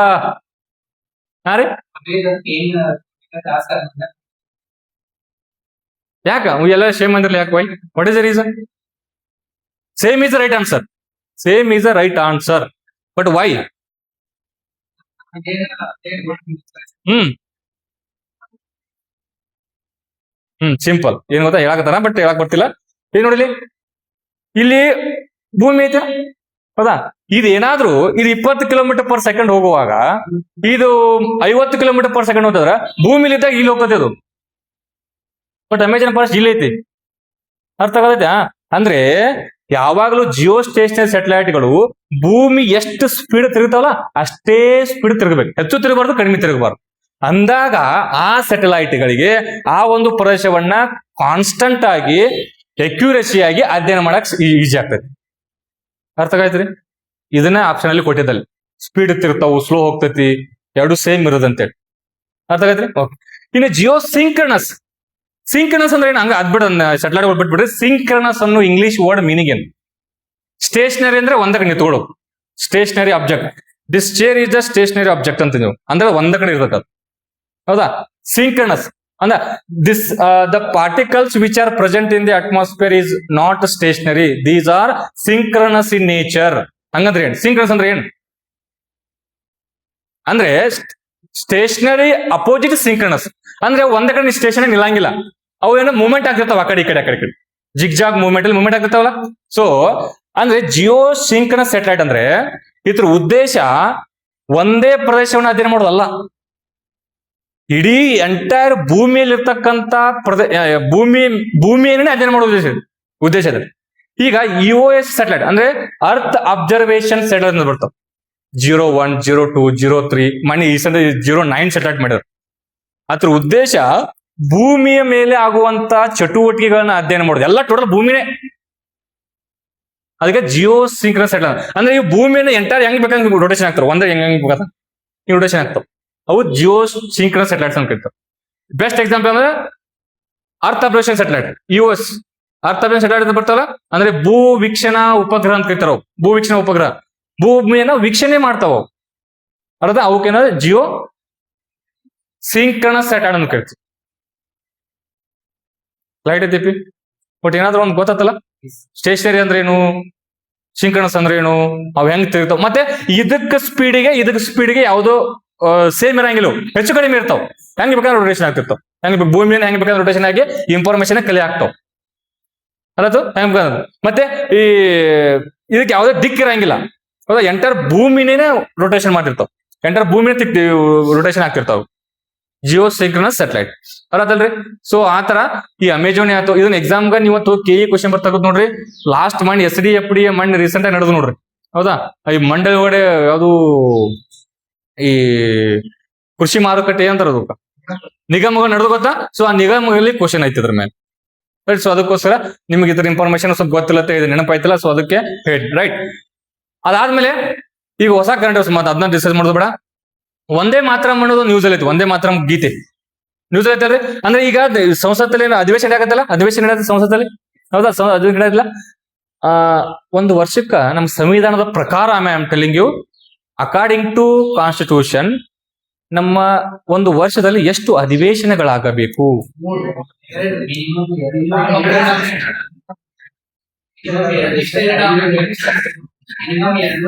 ನಾನು ಏನೋ ಕ್ವಶನ್ ಕೇಳಿದ್ರೆ ನಾನು ಬಹಳ ವಿಚಾರ ಮಾಡ್ಬೇಕು. ಅಕಾರ್ಡಿಂಗ್ ಟು ಕಾನ್ಸ್ಟಿಟ್ಯೂಷನ್ ಅನ್ನಕತ್ತ ನೀವು ಅದನ್ನ ಪದೇ 2 ಸಲ ಹೇಳಿದ. ಅಕಾರ್ಡಿಂಗ್ ಟು ಕಾನ್ಸ್ಟಿಟ್ಯೂಷನ್ ಎಷ್ಟು ಇರಬಹುದು ನೋಡ್ರಿ, ಯಾವುದೇ ಮೆನ್ಷನ್ ಮಾಡಿಲ್ಲ. 1 ಮಾಡ್ಬೋದು, 2 ಮಾಡ್ಬೋದು, 10 ಮಾಡ್ಬೋದು. ಆದರೆ ಯಾವುದೇ 2 ಅಧಿವೇಶನಗಳ ಮಧ್ಯೆ ಇರ್ತಕ್ಕಂಥ ಗ್ಯಾಪ್ 6 ತಿಂಗಳು ದಾಟಬಾರ್ದು. ನೀವು ತಿಂಗಳು 1 ಮಾಡ್ಬೋದು, ತಿಂಗಳು 1 ಮಾಡಿದ್ರೆ 12 ಮತ್, ಹೌದಾ. ಆದ್ರೆ 6 ತಿಂಗಳು ಆಗ್ಬಾರ್ದು. ಅಂದ್ರೆ 6 ತಿಂಗಳು ಬಿಟ್ಟು 10ನೇ ತಿಂಗಳು ಮಾಡ್ತೀನಿ, ಇವತ್ತು ಮಾಡಿ 10 ತಿಂಗಳು ಮಾಡ್ತಂತ ಅವಕಾಶ ಇಲ್ಲ. ಒಟ್ಟು 6 ತಿಂಗಳು ಮಾಡ್ಬೇಕು, ನೀವು ಯಾವಾಗ ಬೇಕಾದ ಮಾಡಿ. ಹಂಗ್ ಮಾಡಿದ್ರೆ ವರ್ಷಕ್ಕೆ 2 ಆಗ್ತಾವ ಆಕ್ಚುಲಿ, ಹೌದಾ, 2 ಆಗ್ತಾವ. ಬಟ್ ಇವ್ರು 3 ಮಾಡ್ಕೊಂಡಾರ, ಯಾವ 3?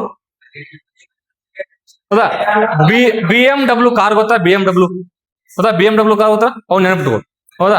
ಬಿ ಅಂದ್ರೆ ಬಜೆಟ್ ಸೆಷನ್, ಹೌದಾ. ಎಂ ಅಂದ್ರೆ ಮಾನ್ಸೂನ್ ಸೆಷನ್, ಹೌದಾ. ಈಗ ನಡೆಯತ್ತೆ ಅದಾನ, ಹೌದಾ. ಮಾನ್ಸೂನ್ ಸೆಷನ್ ಅದಲ್ರಿ, ಮಾನ್ಸೂನ್.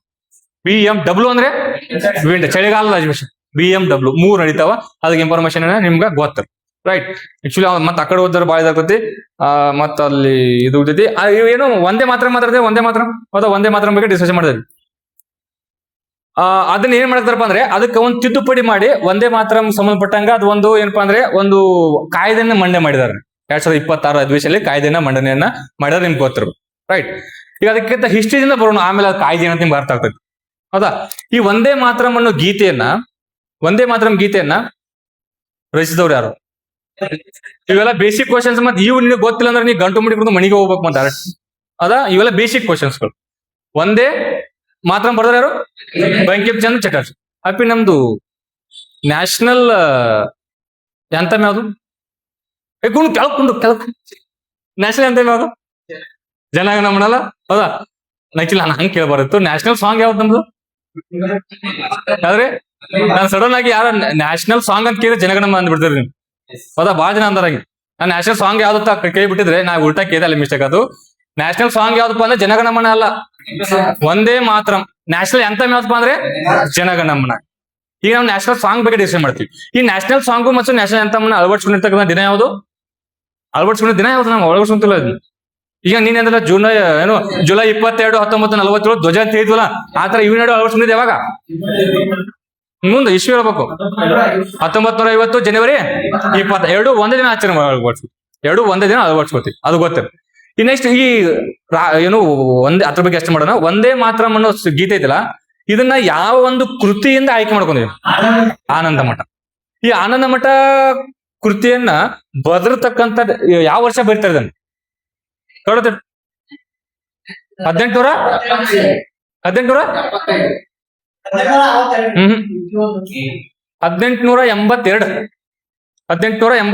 1882 ಬರೀತಾರ. ಬರ್ದವ್ರು ಯಾರು? ಬಂಕಿಮ್ ಚಂದ್ರ ಚಟರ್ಜಿ. ಆ ಒಂದು ಕೃತಿಯಿಂದ ಆಯ್ಕೆ ಮಾಡ್ಕೋತಾರ. ನಿಮ್ಗೆ ಗೊತ್ತಾರ. ರೈಟ್. ಈ ನೆಕ್ಸ್ಟ್ ಈ ಒಂದೇ ಮಾತರಂ ಐತಿಲ್ಲ, ಈ ಒಂದೇ ಮಾತರಂ ಫಸ್ಟ್ ಹಾಡ್ಬೇಕಲ್ಲ ಇದನ್ನ ಯಾವ ಕಾಂಗ್ರೆಸ್ ಅಧಿವೇಶನ? ಕಲ್ಕತ್ತಾ ಕಾಂಗ್ರೆಸ್ 1896 ಕಲ್ಕತ್ತಾ ಕಾಂಗ್ರೆಸ್ ಅಧಿವೇಶನ. ಅವಾಗ ಹಾಡ್ತಾನೆ ಮೇಲೆ ಗೊತ್ತಿದೆ. ಹಾಡಿದವ್ರು ಯಾರು?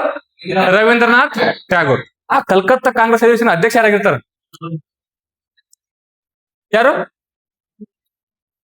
ಯಾರಾಗಿರ್ತಾರಪ್ಪ ಇವಾಗ? ಎಲ್ಲ ನೆನಪು ಹಾಡ್ಬೇಕು.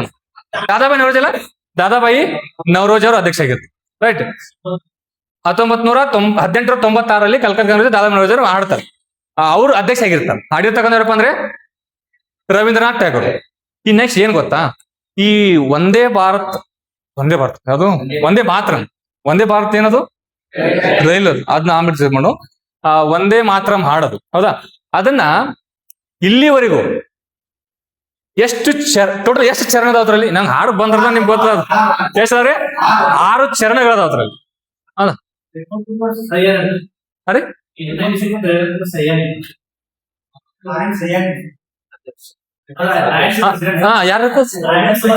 ಅರೆ ಹೌದು. ಹೌದಾ. ಅವು ಹಿಂಗ ಆಕೈತಿ ನೋಡ್ರಿ. ಏನ್ ಮಾಡವ? ಸಾರಿ. ಇಂಥ ಮಿಸ್ಟೇಕ್ ಆಗ್ತಾವು. ಅಲ್ಲಿ ಜನ ಏನ್ ಮಾಡ್ತಾರೋ ಕಮೆಂಟ್ ಆಗಿ ಚಾಲು ಮಾಡ್ತೀವಿ ವಿಡಿಯೋ. ಹೌದಪ್ಪ. ಅಂತ ಏನಪ್ಪಾ ಅಂದ್ರೆ ಅದು ರೆಹಮತುಲ್ಲಾ ಸಹಾನಿ. ಹೌದಾ. ರೆಹಮತ್ ಸಹಾನಿ. ಹೌದಾ. ನೆನಪಿಟ್ಕೋಬೇಕ. ಸಾರಿ, ಬೈ ಮಿಸ್ಟೇಕ್ ಕನ್ಫ್ಯೂಸ್ ಆಗ್ಬಿಡ್ತದೆ. ರಾಷ್ಟ್ರಗೀತೆ ಆಡಿದ್ರು BN ಧರ್ ಇರ್ತಾನ ಅವಾಗ. ಅದು ಕೋಲ್ಕತ್ತಾನೆ, ಬಟ್ ಅದ್ರ ಅಧ್ಯಕ್ಷ BN ಧರ್ ಅಂತ ಇರ್ತಾರೆ. ಅದ 1911 ಒಳಗಡೆ BN ಧರ್ ಇರ್ತಾರೆ. ಹೌದಾ. ರೇಮಂಡ್ ಸಹಾನಿ ಅಂತ ಇಲ್ಲಿ ಇರ್ತಾರೆ. ಸಾರಿ. ಏನ್ ಡಿಸ್ಕಸ್ ಮಾಡತ್ತಿದ್ದ ನಾನು? ಚರಣೇಶ್ ಅವ್ರೆ 6 ಇರ್ತಾವ. ಬೇಡ ನೀ ಡಿಸ್ಕಸ್ ಮಾಡಿ ನಿನಗೆ ನೆನಪು ಇವತ್ತು ನಮಗೆ ನೆನಪು ಇರ್ತೇವೆ. ಹೌದಾ. ಫ್ಲೋ ತಪ್ಪಿದಾಗ ಸ್ವಲ್ಪ ಇದಾಗ್ತದೆ. ಹೌದಾ. 6 ಚರಣಗಳು ಇರ್ತಾವ. ಅದನ್ನ ಏನ್ ಕೊಟ್ಟ 6 ಚರಣ ಹಾಡಬೇಡ್ರಿ. ನಿಮ್ಮ ಮೊದಲ ಇರ್ತಕ್ಕಂಥ 2 ಚರಣಗಳು ಮೊದಲ ಅಷ್ಟೇ ಹಾಡ್ಕೋತ ಬರ್ತಿದ್ವಿ ನಾವು. 2 ಹಾಡ್ಕೋತ ಬಿಟ್ಟು ಈ ಫಸ್ಟ್ ಏನ್ ಮಾಡ್ಯಾರ ರೂಲ್ಸ್ ಮಾಡಿ ತಿದ್ದುಪಡಿ ಮಾಡಿ ಅದನ್ನ 6 ಚರಣಗಳನ್ನ ಹಾಡ್ಬೇಕಂತೀರಿ. 6 ಚರಣ ಹಾಡ್ಬೇಕು. ಬಟ್ ರಾಷ್ಟ್ರೀಯ ಗೌರವ ಅವಮಾನ ಕಾಯ್ದೆ ಅಂತ ಒಂದು ಬರತ್ರಿ. Insult to the national honours act ಅಂತ ಬರೋದು ನೋಡಿ. ಕನ್ನಡ ಅದಕ್ಕೆ ಬರಂಗಿಲ್ಲ. Insult to the national honours act ಅಂತ ಹೇಳಿ 1972 ತೊಗೊಂಬರ್ತಾರ. ಅವಾಗದ್ನ 71 ಅಲ್ಲ ಅದು 71 ತೊಗೊಂಬರ್ತಾರ. ಅಂದ್ರೆ ಯಾವುದೇ ರಾಷ್ಟ್ರ ಧ್ವಜಕ್ಕೆ ಆಗಿರ್ಬೋದು, ಮತ್ತೆ ಹಿಂಗಿ ನಾವು ಏನ್ ನ್ಯಾಷನಲ್ ಗೆ ನಾವು ಅದಕ್ಕೆ ಅಗೌರವ ತೋರಿಸಬಾರಂತ ಯಾಕೆ ತೊಗೊಂಬರ್ತಾರ? ಅದಾ 1971 ಅದಕ್ಕೆ ತಿದ್ದುಪಡಿ ಮಾಡಿದ್ರಿ. ಇವಾಗ 2026 ತಿದ್ದುಪಡಿ ಮಾಡಿ ಮಾಡಿದಾರೆ. ಅಂದ್ರೆ ಅವಾಗ 2 ಚರಣ ಹಾಡೋದಿದ್ರು, ಈಗೇನಪ್ಪಾ ಅಂದ್ರೆ 6 ಚರಣಗಳನ್ನ ಹಾಡ್ಬೇಕು. ಈ ನೆಕ್ಸ್ಟ್ ಕೇಳಿದ ಕ್ವಶನ್ ಹೆಂಗೈತಿ ಈಗ ಕ್ವಶನ್ ಕೇಳ್ತೀನಿ ಈಗ ಒಂದ್ ಯಾವ್ದೋ ಫಂಕ್ಷನ್ ಅಂತ ತಿಳ್ಕೊಡ್ರಿ, ಯಾವ್ದೋ ಫಂಕ್ಷನ್ ಹೌದಾ, ಒಂದ್ ಯಾವ್ದೋ ಎಂಗೇಜ್ಮೆಂಟ್ ಅನ್ಕೋದು ಯಾವ್ದೋ ಅನ್ಕೊಡ್ರಿ ಹೌದಾ. ಎಂಗೇಜ್ಮೆಂಟ್ ಅಲ್ಲಿ ನಾವು ಈ ಒಂದೇ ಮಾತ್ರ ಹಾಡವನ್ನ ನುಡಿಸಬಹುದಾ? ಅಂದ್ರೆ ಖಾಸಗಿ ಕಾರ್ಯಕ್ರಮಗಳು ಮತ್ತೆ ಸರ್ಕಾರಿ ಕಾರ್ಯಕ್ರಮ ತಿಳ್ಕೊಡ್ರಿ. ಎಂಗೇಜ್ಮೆಂಟ್ ಅನ್ಕೊಬೇಡ್ರಿ, ಖಾಸಗಿ ಕಾರ್ಯಕ್ರಮ ಮತ್ತು ಸರ್ಕಾರಿ ಕಾರ್ಯಕ್ರಮ. ಕೆಇ ಕ್ವಶನ್ ಏನ್ ಡಿಸೈಡ್ ಮಾಡಿದ್ವಿ, ಕೆಇ ಕ್ವಶನ್ ಇದು ಬೇಕಾದ್ರೆ ಕ್ವಶನ್ ತೆಗೆದು ನೋಡ್ರಿ ಹೌದಾ. ಈಗ ಒಂದೇ ಮಾತ್ರಮನ್ನ ನಾವು ಖಾಸಗಿ ಕಾರ್ಯಕ್ರಮಗಳಲ್ಲಿ ನುಡಿಸಬಹುದಾ ಅಥವಾ ಇಲ್ಲೋ? ಕನ್ಫ್ಯೂಷನ್ ಹೇಳಕ್ ಹೋಗ್ಬೇಡ್ರಿ, ಕ್ಲಾರಿಟಿ ಅಂತ ಹೇಳ್ಬೇಕು.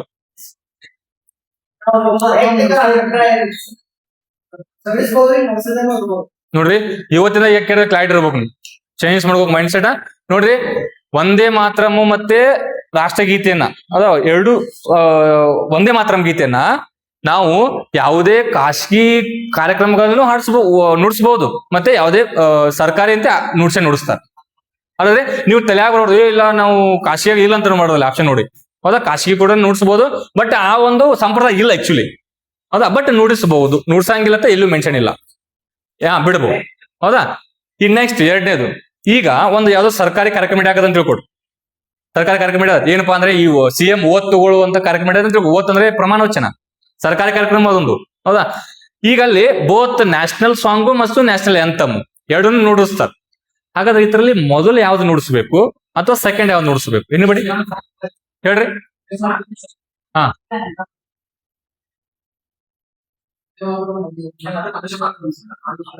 ನೋಡ್ರಿ ಇವತ್ತಿಂದ ಕ್ಲಿಯರ್ ಇರ್ಬೇಕು ನಿಮ್ಗ, ಯಾವ್ದು ನ್ಯಾಷನಲ್ ಆಂಥಮ್ ಫಸ್ಟ್ ನುಡಿಸ್ಬೇಕು ಅಥವಾ ನ್ಯಾಷನಲ್ ಸಾಂಗ್ ಅನ್ನ ಫಸ್ಟ್ ನುಡಿಸ್ಬೇಕಂತ ಯಾರಾದ್ರೂ ನಿಮ್ಗೆ ಹೊರಗಡೆ ಕೇಳಿದ್ರೆ ಅದು ಯಾವುದೇ ತರವಾದ ಏನಪ್ಪಾ ಅಂದ್ರೆ ಸ್ಪೆಸಿಫಿಕ್ ಆಗಿ ಮೆನ್ಷನ್ ಮಾಡಿಲ್ಲ.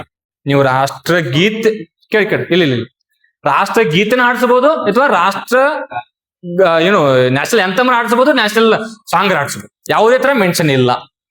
ಅಲ್ಲದ್ರೆ ಚೆಕ್ ಮಾಡಿ ನೋಡಿ, ಕ್ಲಾರಿಟಿ ಮಾಡ್ಬೋದು ಹೌದಾ. ಇದು ಆಲ್ರೆಡಿ ಕ್ವಶನ್ ಎಕ್ಸಾಮ್ ಕ್ವಶನ್ ಕೇಳಿದ ಕ್ವಶನ್ ಹೌದಾ. ಚೆಕ್ ಮಾಡಲ್ಲ, ಗೂಗಲ್ ಸರ್ಚ್ ಮಾಡಿ ನೋಡ್ಕೊಡ್ರಿ. ಅಥವಾ ನೀವೇನ್ ಹೇಳ್ತೀರಿ ಹೇಳ್ರಿ. ನೋ ಇಲ್ಲ ನ್ಯಾಷನಲ್ ಸಾಂಗ್ ಆತೇನಿಲ್ಲ ನೋಡಿ. ಅದಕ್ಕ ಈಗ ಕೇಳದಾಗ ಮಾಡಿ ಇವ್ರದಾತಿಲ್ಲ, ಕೇಳೋದ ಸಾರಿ ತಮಿಳ್ನಾಡದ ಸಿಎಂ ಯಾರ ಪ್ರಸ್ತುತ ಜೋಸೆಫ್ ವಿಜಯನ್ ಹೌದಾ. ಜೋಸೆಫ್ ವಿಜಯ್ ಅಲ್ಲೇ ಕೇಳೋದ ಮುಖ್ಯಮಂತ್ರಿ ಯಾರ್ದಾರ? ಸತೀಶನ್. ಅಲ್ಲೇ ಆಸಾಮದ ಮುಖ್ಯಮಂತ್ರಿ ಯಾರ್ದಾರ? ಹೇಮಂತ್ ಬಿಶ್ವ ಶರ್ಮಾ. ಇವನೇ ಯಾಕೆ ಕೇಳಾಕತ್ತೀನಿ ನಾನು? ಒಂದ್ ದಿವ್ಸ ಕೇಳ್ತಾನಲ್ಲಿ ಎಕ್ಸಾಮ್ಕ. ಆಸಾಮ್ ಯಾರ್ದಾರೆ? ಹೇಮಂತ್ ಬಿಶ್ವ ಶರ್ಮಾ. ಅಲ್ಲೇ ಪಕ್ಕ ವೆಸ್ಟ್ ಬೆಂಗಾಲ್ ಯಾರ್ದಾರು? ಸುವೇಂದು ಅಧಿಕಾರಿ ಹೌದಾ. ಈ ನೆಕ್ಸ್ಟ್ ಯಾವ್ದು ಜಾರ್ಖಂಡ್ ಯಾರ್ದಾರು? ಸೂರ್ಯನ್ ಅಂತ ಯಾರು? ಯಾರ್ರಿ ಸೂರ್ಯನ್ ಅಂತ ಯಾರು? ಹೌದಾ ಅದಾರಲ್ಲ. ಓಕೆ ಸ್ವಲ್ಪ ನೋಡ್ರಿ ಹೇಮಂತ್ ಸೂರ್ಯನ್ ಅಂತ ಅದಲ್ರಿ. ಸೂರ್ಯನ್ ಅಂತ ಜಾರ್ಖಂಡ್ ಅದ. ಸ್ವಲ್ಪ ನೆನ್ಬಿಟ್ಟು ಒಂದ್ ಕ್ವಶನ್ ಕೇಳ್ತಾನ, ಅವ್ನು ಹೊಂದಿಸ್ ಬೇರೆ ಕ್ವಶನ್ ಕೇಳ್ತಾನ. ನಮ್ ಕರ್ನಾಟಕದ ಯಾರು? DK ಶಿವಕುಮಾರ್ ಹೌದಾ, ಅದಕ್ಕೆ ಗೊತ್ತಿರ್ಬೇಕು. ಮತ್ತೆ ಅಂತವೆಲ್ಲ ನೆನ್ಬಿಟ್ಟು ನೋಡಪ್ಪಿ. KE ಏನ್ ನೆನ್ಪಿಡು ಗೊತ್ತಾ? ಅವ್ನಿಗೆಲ್ಲ ಹೇಳಕ್ ಆಗಲಿಲ್ಲ ಅಂದ್ರು ನೀವು ಅಟ್ಲೀಸ್ಟ್ ಓದುವಾಗ ಮೆಥಡ್ ಏನ್ ಮಾಡ್ಬೇಕು ಗೊತ್ತಾ? ಬೇರೆ ದೇಶದ ಅಧ್ಯಕ್ಷರು, ಈಗ UK ದೇಶದ ಅಧ್ಯಕ್ಷ ಹೇಗಾರ ಗೊತ್ತಾ? ಪ್ರಧಾನಮಂತ್ರಿ ಬರ್ಮ್ಯಾನ್ ಅವ್ರನ್ನ ಎಕ್ಸಾಮ್ ಕ್ವಶನ್ ಕೇಳ್ತಾ ನಾಳೆ. NT ಬರ್ಮ್ಯಾನ್ ಮತ್ತೆ ಹಿಂಗೆ ನೋಡು ಹೌದಾ. ಅದಾರಲ್ಲ ಅಂದ್ರೆ ಬೇರೆ ದೇಶದ ಅಧ್ಯಕ್ಷರನ್ನ ನೆನ್ಪಿಟ್ಕೊಳ್ಬೇಕು ಹೇಳಿ ಚೇಂಜ್ ಆದ್ರೆ. ಮತ್ತೆ ಬೇರೆ ಬೇರೆ ರಾಜ್ಯದ CMಗಳು, ಬೇರೆ ಬೇರೆ ರಾಜ್ಯದ ಗವರ್ನರ್ಗಳು. ನೀವು ಎಕ್ಸಾಮ್ ಹೋಗೋ ಎಲ್ಲರೂ 20 ನೆನ್ಪಿಡೋಕೆ ಸಾಧ್ಯ ಇಲ್ಲ. ಎಕ್ಸಾಮ್ ಹೋಗೋ ಮೂಮೆಂಟ್ ಅಲ್ಲಿ ಯಾರು ಚೇಂಜ್ ಆಗಿರ್ತಾರಲ್ಲ ಅವ್ರು ನೆನ್ಪಿಟ್ಕೊಳ್ಬೇಕು. ಅದೇ ಯಾರು ಅವ್ರನ್ನ ನೆನ್ಪಿಡ್ಬೇಕು. ಎಕ್ಸಾಮ್ ಕ್ವಶನ್ ಕೇಳ್ತಾನೆ ಪದೇ ಹೌದಾ. ನಾವು ಒಂದೇ ಮಾತ್ರ ಡಿಸೈಡ್ ಮಾಡ್ತಿಲ್ರಿ. ಹೋಗಿ ಅದು ಸಂಬಂಧಪಟ್ಟಂಗ ನಿಮ್ಗ ಗೊತ್ತಿರ್ಬೇಕು ಯಾವ್ದು ಫಸ್ಟ್ ನೋಡ್ಸ್ಬೇಕು, ಏನ್ ಮಾಡ್ಬೇಕು, ಅಥವಾ ಯಾವ ಕಾರ್ಯಕ್ರಮ ನೋಡ್ಸ್ಬೇಕು ಅನ್ನೋದನ್ನ ನಿಮ್ಗೆ ಇನ್ಫಾರ್ಮೇಶನ್ ಇದು ಒಂದೇ ಮಾತ್ರ ಸಂಬಂಧಪಟ್ಟಂಗ ನಿಮ್ಗೆ ಗೊತ್ತಿರ್ಬೇಕು. ರೈಟ್. ಯಾವ ಒಂದು ಇದರಲ್ಲಿ ಮೊದಲು ನೋಡಿಸ್ತೀವಿ ನಾವು ಅದನ್ನ ಹೇಳ್ರಿ. 1896 ಕೋಲ್ಕತ್ತಾ ಕಾಂಗ್ರೆಸ್ ಅಧಿವೇಶನ ರೆಹಮತ್ ಸಹಾನಿ ಹೌದಾ, ಅವ್ರ ಅಧ್ಯಕ್ಷರಾಗಿರ್ತಾರ ಹೌದಾ. ನೆಕ್ಸ್ಟ್ ಅಲ್ಲಿ ಹಾಡಿರ್ತಕ್ಕಂಥ ವ್ಯಕ್ತಿ ಯಾರಪ್ಪ ಅಂದ್ರೆ ರವೀಂದ್ರನಾಥ್ ಠಾಕೂರ್. ಅದ್ರಲ್ಲಿ ನಿಮ್ಗೆ ಗೊತ್ತಿರೋ ಅದನ್ನ ಬರ್ದಿರ್ತಕ್ಕಂಥ ವ್ಯಕ್ತಿ ಯಾರು? ಬಂಕಿಮ್ ಚಂದ್ರ ಚಟರ್ಜಿ. ಆಕ್ಚುಲಿ ಇನ್ನೊಂದು ಕ್ವಶನ್ ಬರೋದಲ್ಲ ಏನ್ ಗೊತ್ತಾ? ಈ ಮ್ಯೂಸಿಕ್ ಕಂಪೋಸರ್ ಅಂತ ಬರ್ತೈತಿ. ಮ್ಯೂಸಿಕ್ ಕಂಪೋಸರ್ ಅಂದ್ರೆ ಅದನ್ನ ಈ ತರ ಬರೆದವ್ರ ವ್ಯಕ್ತಿ. ಮ್ಯೂಸಿಕ್ ಕಂಪೋಸರ್ ಅಂತ ಸಂಗೀತ ಏನಂತಾರ ರಾಗಸ್ವಾಮಿ ಅವ್ರು ಯಾರು? ಅವ್ರು ಭಟ್ಟಾಚಾರ್ಯ ಒಬ್ರು ಯಾರೋ ಬರ್ತಾರ ಅವ್ರು. ಹೌದಾ, ಭಟ್ಟಾಚಾರ್ಯ ವ್ಯಕ್ತಿ ಅವರು music composer of Vande Mataram ಅಂತ ಹೊಡಿ ಬರುತ್ತೆ. ಇನ್ನೊಂದು ವೆರಿ ಗುಡ್ ನೆನಪು ಮಾಡಿ ನೋಡ್ರಿ. ಹೌದಾ, ಈಗ ವಂದೇ ಮಾತರಂ ಏನ್ ಮಾಡಿ ಗೊತ್ತಾ? ವಂದೇ ಮಾತರಂ ಹಾಡ್ಬೇಕಂದ್ರೆ ಎಷ್ಟು ನಿಮಿಷವೇ ಹಾಡ್ಬೇಕು ನಾವು ಈಗ? ನೋಡು, 3 ನಿಮಿಷ 10 ಸೆಕೆಂಡ್. ನಾಲ್ಕು ಎಕ್ಸಾಮ್ 3 ನಿಮಿಷ 10 ಸೆಕೆಂಡ್. ರಾಷ್ಟ್ರಗೀತೆ 48ರಿಂದ 52. ಹೌದು, ಹಂಗ ಅದನ್ನ 3 ನಿಮಿಷ 10 ಸೆಕೆಂಡ್ ಅದನ್ನು ಕೂಡ ಚೇಂಜ್ ಮಾಡಿ ಅದನ್ನ ನೆನ್ಪಿಡ್ಬೇಕ್ರಿ. 3 ನಿಮಿಷ ವೆರಿ ಗುಡ್, ಹಿಂಗ್ ಹೇಳ್ಬೇಕು. ಮತ್ತ ಓಕೆ, ಈ ಸಂಬಂಧಪಟ್ಟ ಇನ್ಫಾರ್ಮೇಶನ್ ನಿಮ್ಗೆ ಗೊತ್ತಿರ್ಬೇಕು. ಪದೇ ಪದೇ ಎಕ್ಸಾಮ್ ಅನ್ನ ಕೇಳ್ತಾನ. ನೆಕ್ಸ್ಟ್ ಅದಾದ್ಮೇಲೆ ಬಂತ ರೈಟ್. ಇತ್ತೀಚೆಗೆ ನಮ್ಮ ರಾಜ್ಯದಲ್ಲಿ ಈ ಪೆಂಗ್ವಿನ್ ಪಾರ್ಕ್ ಗಳನ್ನ ಮಾಡಿದಾರೆ. ಓದಿರಿಲ್ಲ? ನೀನೆಲ್ ಮಾಡಿ ಪೆಂಗ್ವಿನ್ ಪಾರ್ಕ್ ಫಸ್ಟ್ ಟೈಮ್. ಅದು ಸೌತ್ ಇಂಡಿಯಾದಾಗ ಫಸ್ಟ್ ಟೈಮ್ ಇರೋದು. South India first time penguin park ಅಂತ ಮಾಡ್ಯಾರ. ಎಲ್ಲಿ? ಮೈಸೂರ್ದಾಗ.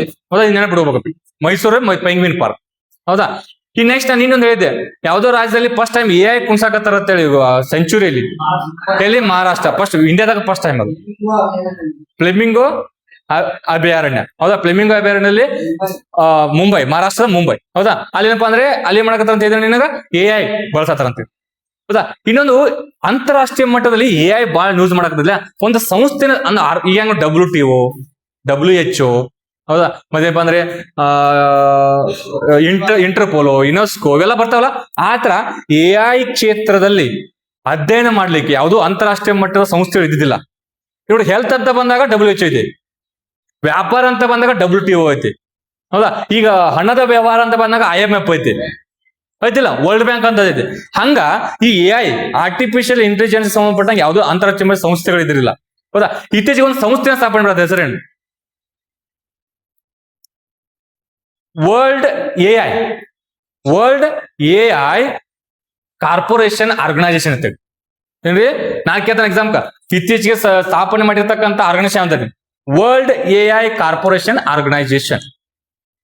ವರ್ಲ್ಡ್ AI ಕಾರ್ಪೊರೇಷನ್ ಆರ್ಗನೈಸೇಷನ್ ಅದನ್ನ ಸ್ಥಾಪನೆ ಮಾಡ್ರ. ಅದು ಸಂಬಂಧಪಟ್ಟ ಇನ್ಫಾರ್ಮೇಶನ್ ನಿಮ್ಗೆ ಗೊತ್ತಿರ್ಬೇಕು. ರೈಟ್. ಈ ನೆಕ್ಸ್ಟ್ ಈ AI ಡಿಕ್ಲರೇಷನ್ ಒಂದು ಬರುತ್ತೆ. ಡಿಕ್ಲರೇಷನ್ AI ಡಿಕ್ಲರೇಷನ್ ಯಾವ್ದ್ರಿ? ಡಿಕ್ಲರೇಷನ್ ಅಂದ್ರೆ ಘೋಷಣೆ. AI ಸಂಬಂಧಪಟ್ಟ ಒಂದು ಘೋಷಣೆ ಮಾಡಿದೆ. ಯಾವ ಘೋಷಣೆ ಅದು? ಯಾವ್ದಪ್ಪ ಅಂದ್ರೆ ಬ್ರಿಚ್ಲೆ ಡಿಕ್ಲರೇಷನ್ ಅಂತ ಬರುತ್ತೆ.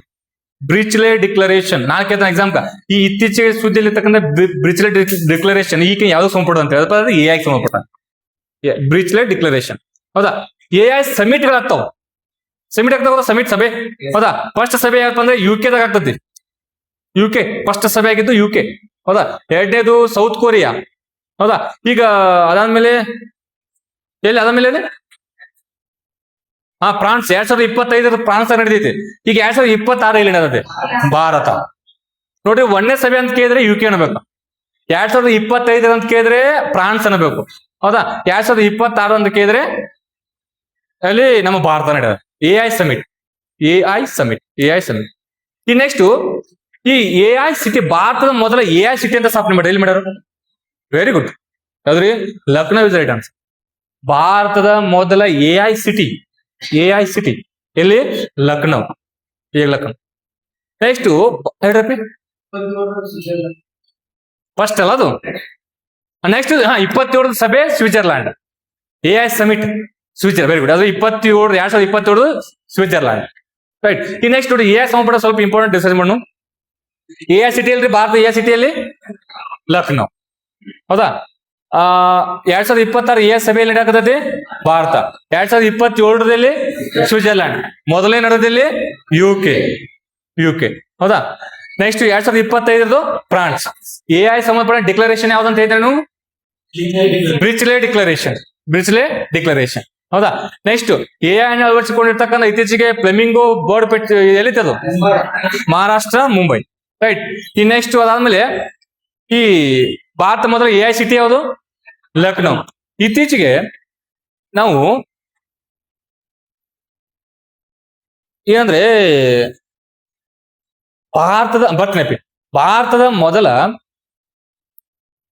AI ಮಿನಿಸ್ಟರ್ ಕ್ವಶನ್ ಯಾವ್ದಾದ್ರಿ? Very good. ಯಾರು ಆನ್ಸರ್ ಅದನ್ನ ಕೇಳಿದ್ರಿ? ಆನ್ಸರ್ ಏನ್ ಗೊತ್ತಾ?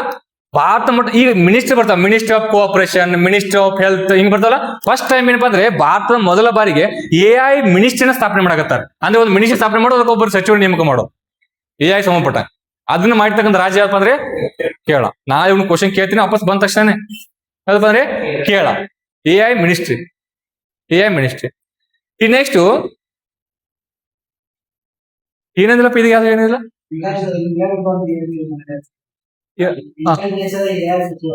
ಅಲ್ಲಿ ಇಂಗ್ಲೆಂಡ್ ದೇಶ. ಅರೆ ಬಿಹಾರ ಏನ್ ಮಾಡ್ರು? ಬಿಹಾರದ ಸಚಿವರು ಹೆಸರೇನವ್ರದು? ಕನಿಷ್ಕ ನಾರಾಯಣ್. ಹೌದಾ, ಬಿಹಾರ್ ರಾಜ್ಯದ AI ಮಿನಿಸ್ಟರ್. ಸಚಿವ ಬ್ರಿಟನ್ ದೇಶದ ಬಿಹಾರ. Okay clear. ಬ್ರಿಟನ್ ಅಲ್ಲ, ಫ್ಲೈಟ್ ಐತಲ್ರಿ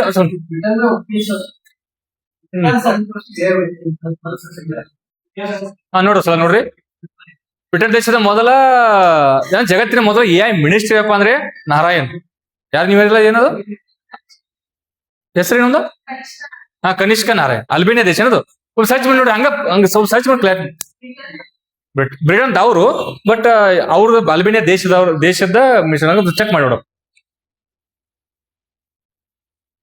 ನೆಕ್ಸ್ಟ್ ಭಾರತ ಮೊದಲ AI ಯೂನಿವರ್ಸಿಟಿಯಲ್ಲಿ ಮಾಡ್ಯಾರ ಎಲ್ರಿ? ಬೆಂಗಳೂರು. ಭಾರತದ ಮೊದಲ AI ಯೂನಿವರ್ಸಿಟಿ ಬೆಂಗಳೂರು ಮಾಡ್ಯಾರ ಮೊನ್ನೆ. ಗೌರ್ಮೆಂಟ್. ಕೇಳಿರ್ಲಿ ನೋಡ್ರಿ, ಭಾರತದ ಗೌರ್ಮೆಂಟ್ ಸ್ಟಾರ್ಟ್ ಮಾಡಿದ್ದು ಬೆಂಗಳೂರು. ಯಾವ್ದಪ್ಪ ಅದು?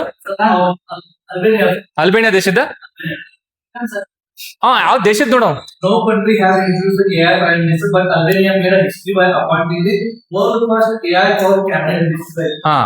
ಅವನ ಹೆಸರು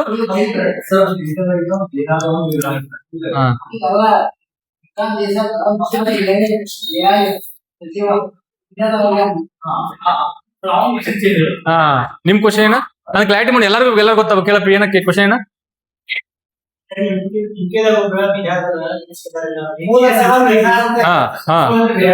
ಬಿಹಾರ ರಾಜ್ಯದವರು ಮೂಲತಃ ಅವರು ಬ್ರಿಟನ್ದಾಗ ಆಗಿದಾರ ಹೋಗಿ. ಮೊದಲ AI ಸಚಿವ ಅವ್ರು ಯಾರು? ಕನಿಷ್ಕ. ನೋಡ್ರಿ ಹಿಂಗ್ ಅದೇ ಬಿಹಾರದ ಅಂದ್ರೆ ಬಿಹಾರ ರಾಜ್ಯದವ್ರು ಅವರು ಬ್ರಿಟನ್ ಹೋಗಿ ಅಲ್ಲಿ AI ಸಚಿವರಾಗಿದ್ದಾರೆ. ಮೊದಲ AI ಸಚಿವರು ಅಪ್ಪ ಅಂದ್ರೆ ಕನಿಷ್ಕ ನಾರಾಯಣ. ಮತ್ತೆ ನಿಮ್ದು ಅಲ್ಬೇನಿಯಾ ಏನದು? ಸ್ಥಾಪನೆ ಮಾಡಿದ್ದು AI ಮಿನಿಸ್ಟರ್ ಸ್ಥಾಪನೆ. AI ಮಿನಿಸ್ಟರ್ ಸ್ಥಾಪನೆ ಮಾಡಿದ್ದು Albania. Very good. Okay. Kanishka Narayan ಕಳಿಸಿರ. ಫಸ್ಟ್ AI ಯೂನಿವರ್ಸಿಟಿ ಗೌರ್ಮೆಂಟ್ ಸ್ಥಾಪನೆ ಮಾಡಿದ್ದು ಎಲ್ಲಿ ಬೆಂಗಳೂರು. ಬಟ್ ಪ್ರೈವೇಟ್ ಸಂಬಂಧಪಟ್ಟ ಏನಪ್ಪ ಅಂದ್ರೆ ಫಸ್ಟ್ ಮಾಡಿದ್ದು ಮುಂಬೈದಾಗ AI ಯೂನಿವರ್ಸಿಟಿ. ಹೌದಾ. ಈ ನೆಕ್ಸ್ಟ್ ಅದಾದ್ಮೇಲೆ ಫಸ್ಟ್ ಭಾರತದ ಮೊದಲ AI teacher Irish first AI teacher ನೋಡು. ಬಂದ ರೋಬೋಟ್ AI ಅಂದ್ರೆ ಮತ್ತೆ ರೋಬೋಟ್ ನಿಲ್ಸಿ ಬಿಡ್ತ ಅದ ಟೀಚ್ ಮಾಡೋದು. ಬರ್ತೀನಿ ಅದಕ್ಕ. ಇತ್ತೀಚೆಗೆ AI ಆಂಕರ್ಗಳು, ಪಬ್ಲಿಕ್ ಆಂಕರ್ AI ಅಂತ ಮಾಡ್ಬಿಡ್ತಾರೆ. ಅವ್ರ ಮನುಷ್ಯರೆಲ್ಲ ಕೂತ್ಬಿಟ್ಟು ಮನುಷ್ಯ ಕಾಣ್ತಾರ, ಮನುಷ್ಯರೆಲ್ಲ. ಹೌದಾ, ಅವರು AI ಮಾತಾಡ್ತಾರ. ಆತರ ಈ ಪಬ್ಲಿಕ್ ಟಿವಿದವ್ರು ಸ್ಟಾರ್ಟ್ ಮಾಡಿದ್ರಲ್ಲ. ಹೌದಾ, ಆತರ ಒಂದು ಅವು AI anchor. India first AI anchor ಯಾರು? ಕರೆಕ್ಟ್ ಹೇಳ. ಸನಾ. ಯಾರಪ್ಪ? Sana is right answer. Odisha ರಾಜ್ಯದವರು ಸನಾ ಅಂತ ಹೇಳ. ಈ first AI anchor. AI teacher ಬೇರೆ, AI ಆಂಕರ್ ಬೇರೆ. ಸನಾ ಅಂತ ಹೆಸರ. ಅದಪ್ಪ ಅಂದ್ರೆ ಅದು ಒಡಿಸ್ಸಾ ರಾಜ್ಯದ ಮಾಡ್ಯಾರ. Very good, correct. ರೈಟ್. ಅದಾದ್ಮೇಲೆ next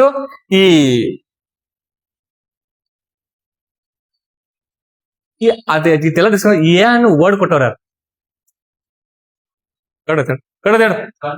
John McCarthy. AI word ಕೊಟ್ಟಾರ್ರಿ ಜಾನ್ ಮೆಕಾರ್ತಿ. AI ವರ್ಡ್ ಕೊಟ್ಟ ಫಸ್ಟ್ ವ್ಯಕ್ತಿನ 1934 ಅಲ್ಲ?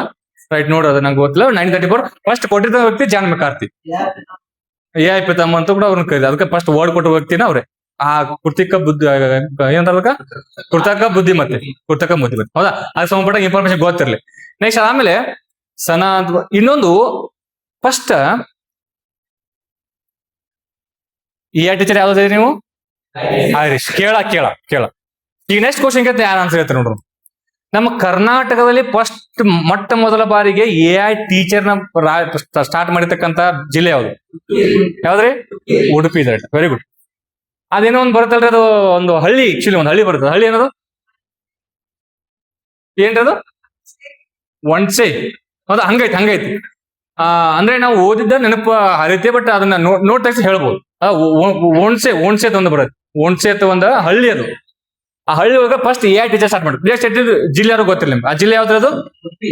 ಉಡುಪಿ. ಹೌದಾ, ಉಡುಪಿ ಸಂಬಂಧಪಟ್ಟಂಗೆ ಗೊತ್ತಿರಲಿ. ಎ ಐ ಟೀಚರ್ ಅದು, ಎ ಐ ಟೀಚರ್, ರೈಟ್. ಅದು ಇನ್ಫಾರ್ಮೇಶನ್ ಗೊತ್ತಿರಲಿ. ಮತ್ತೇನು ಡಿಸ್ಕಸ್ ಮಾಡಿದ್ರು ಎ ಐ ಸಂಬಂಧಪಟ್ಟ ಮತ್ತೆ ಕರೆಂಟ್ ಅಫೇರ್ಸ್ ಅಲ್ಲಿ?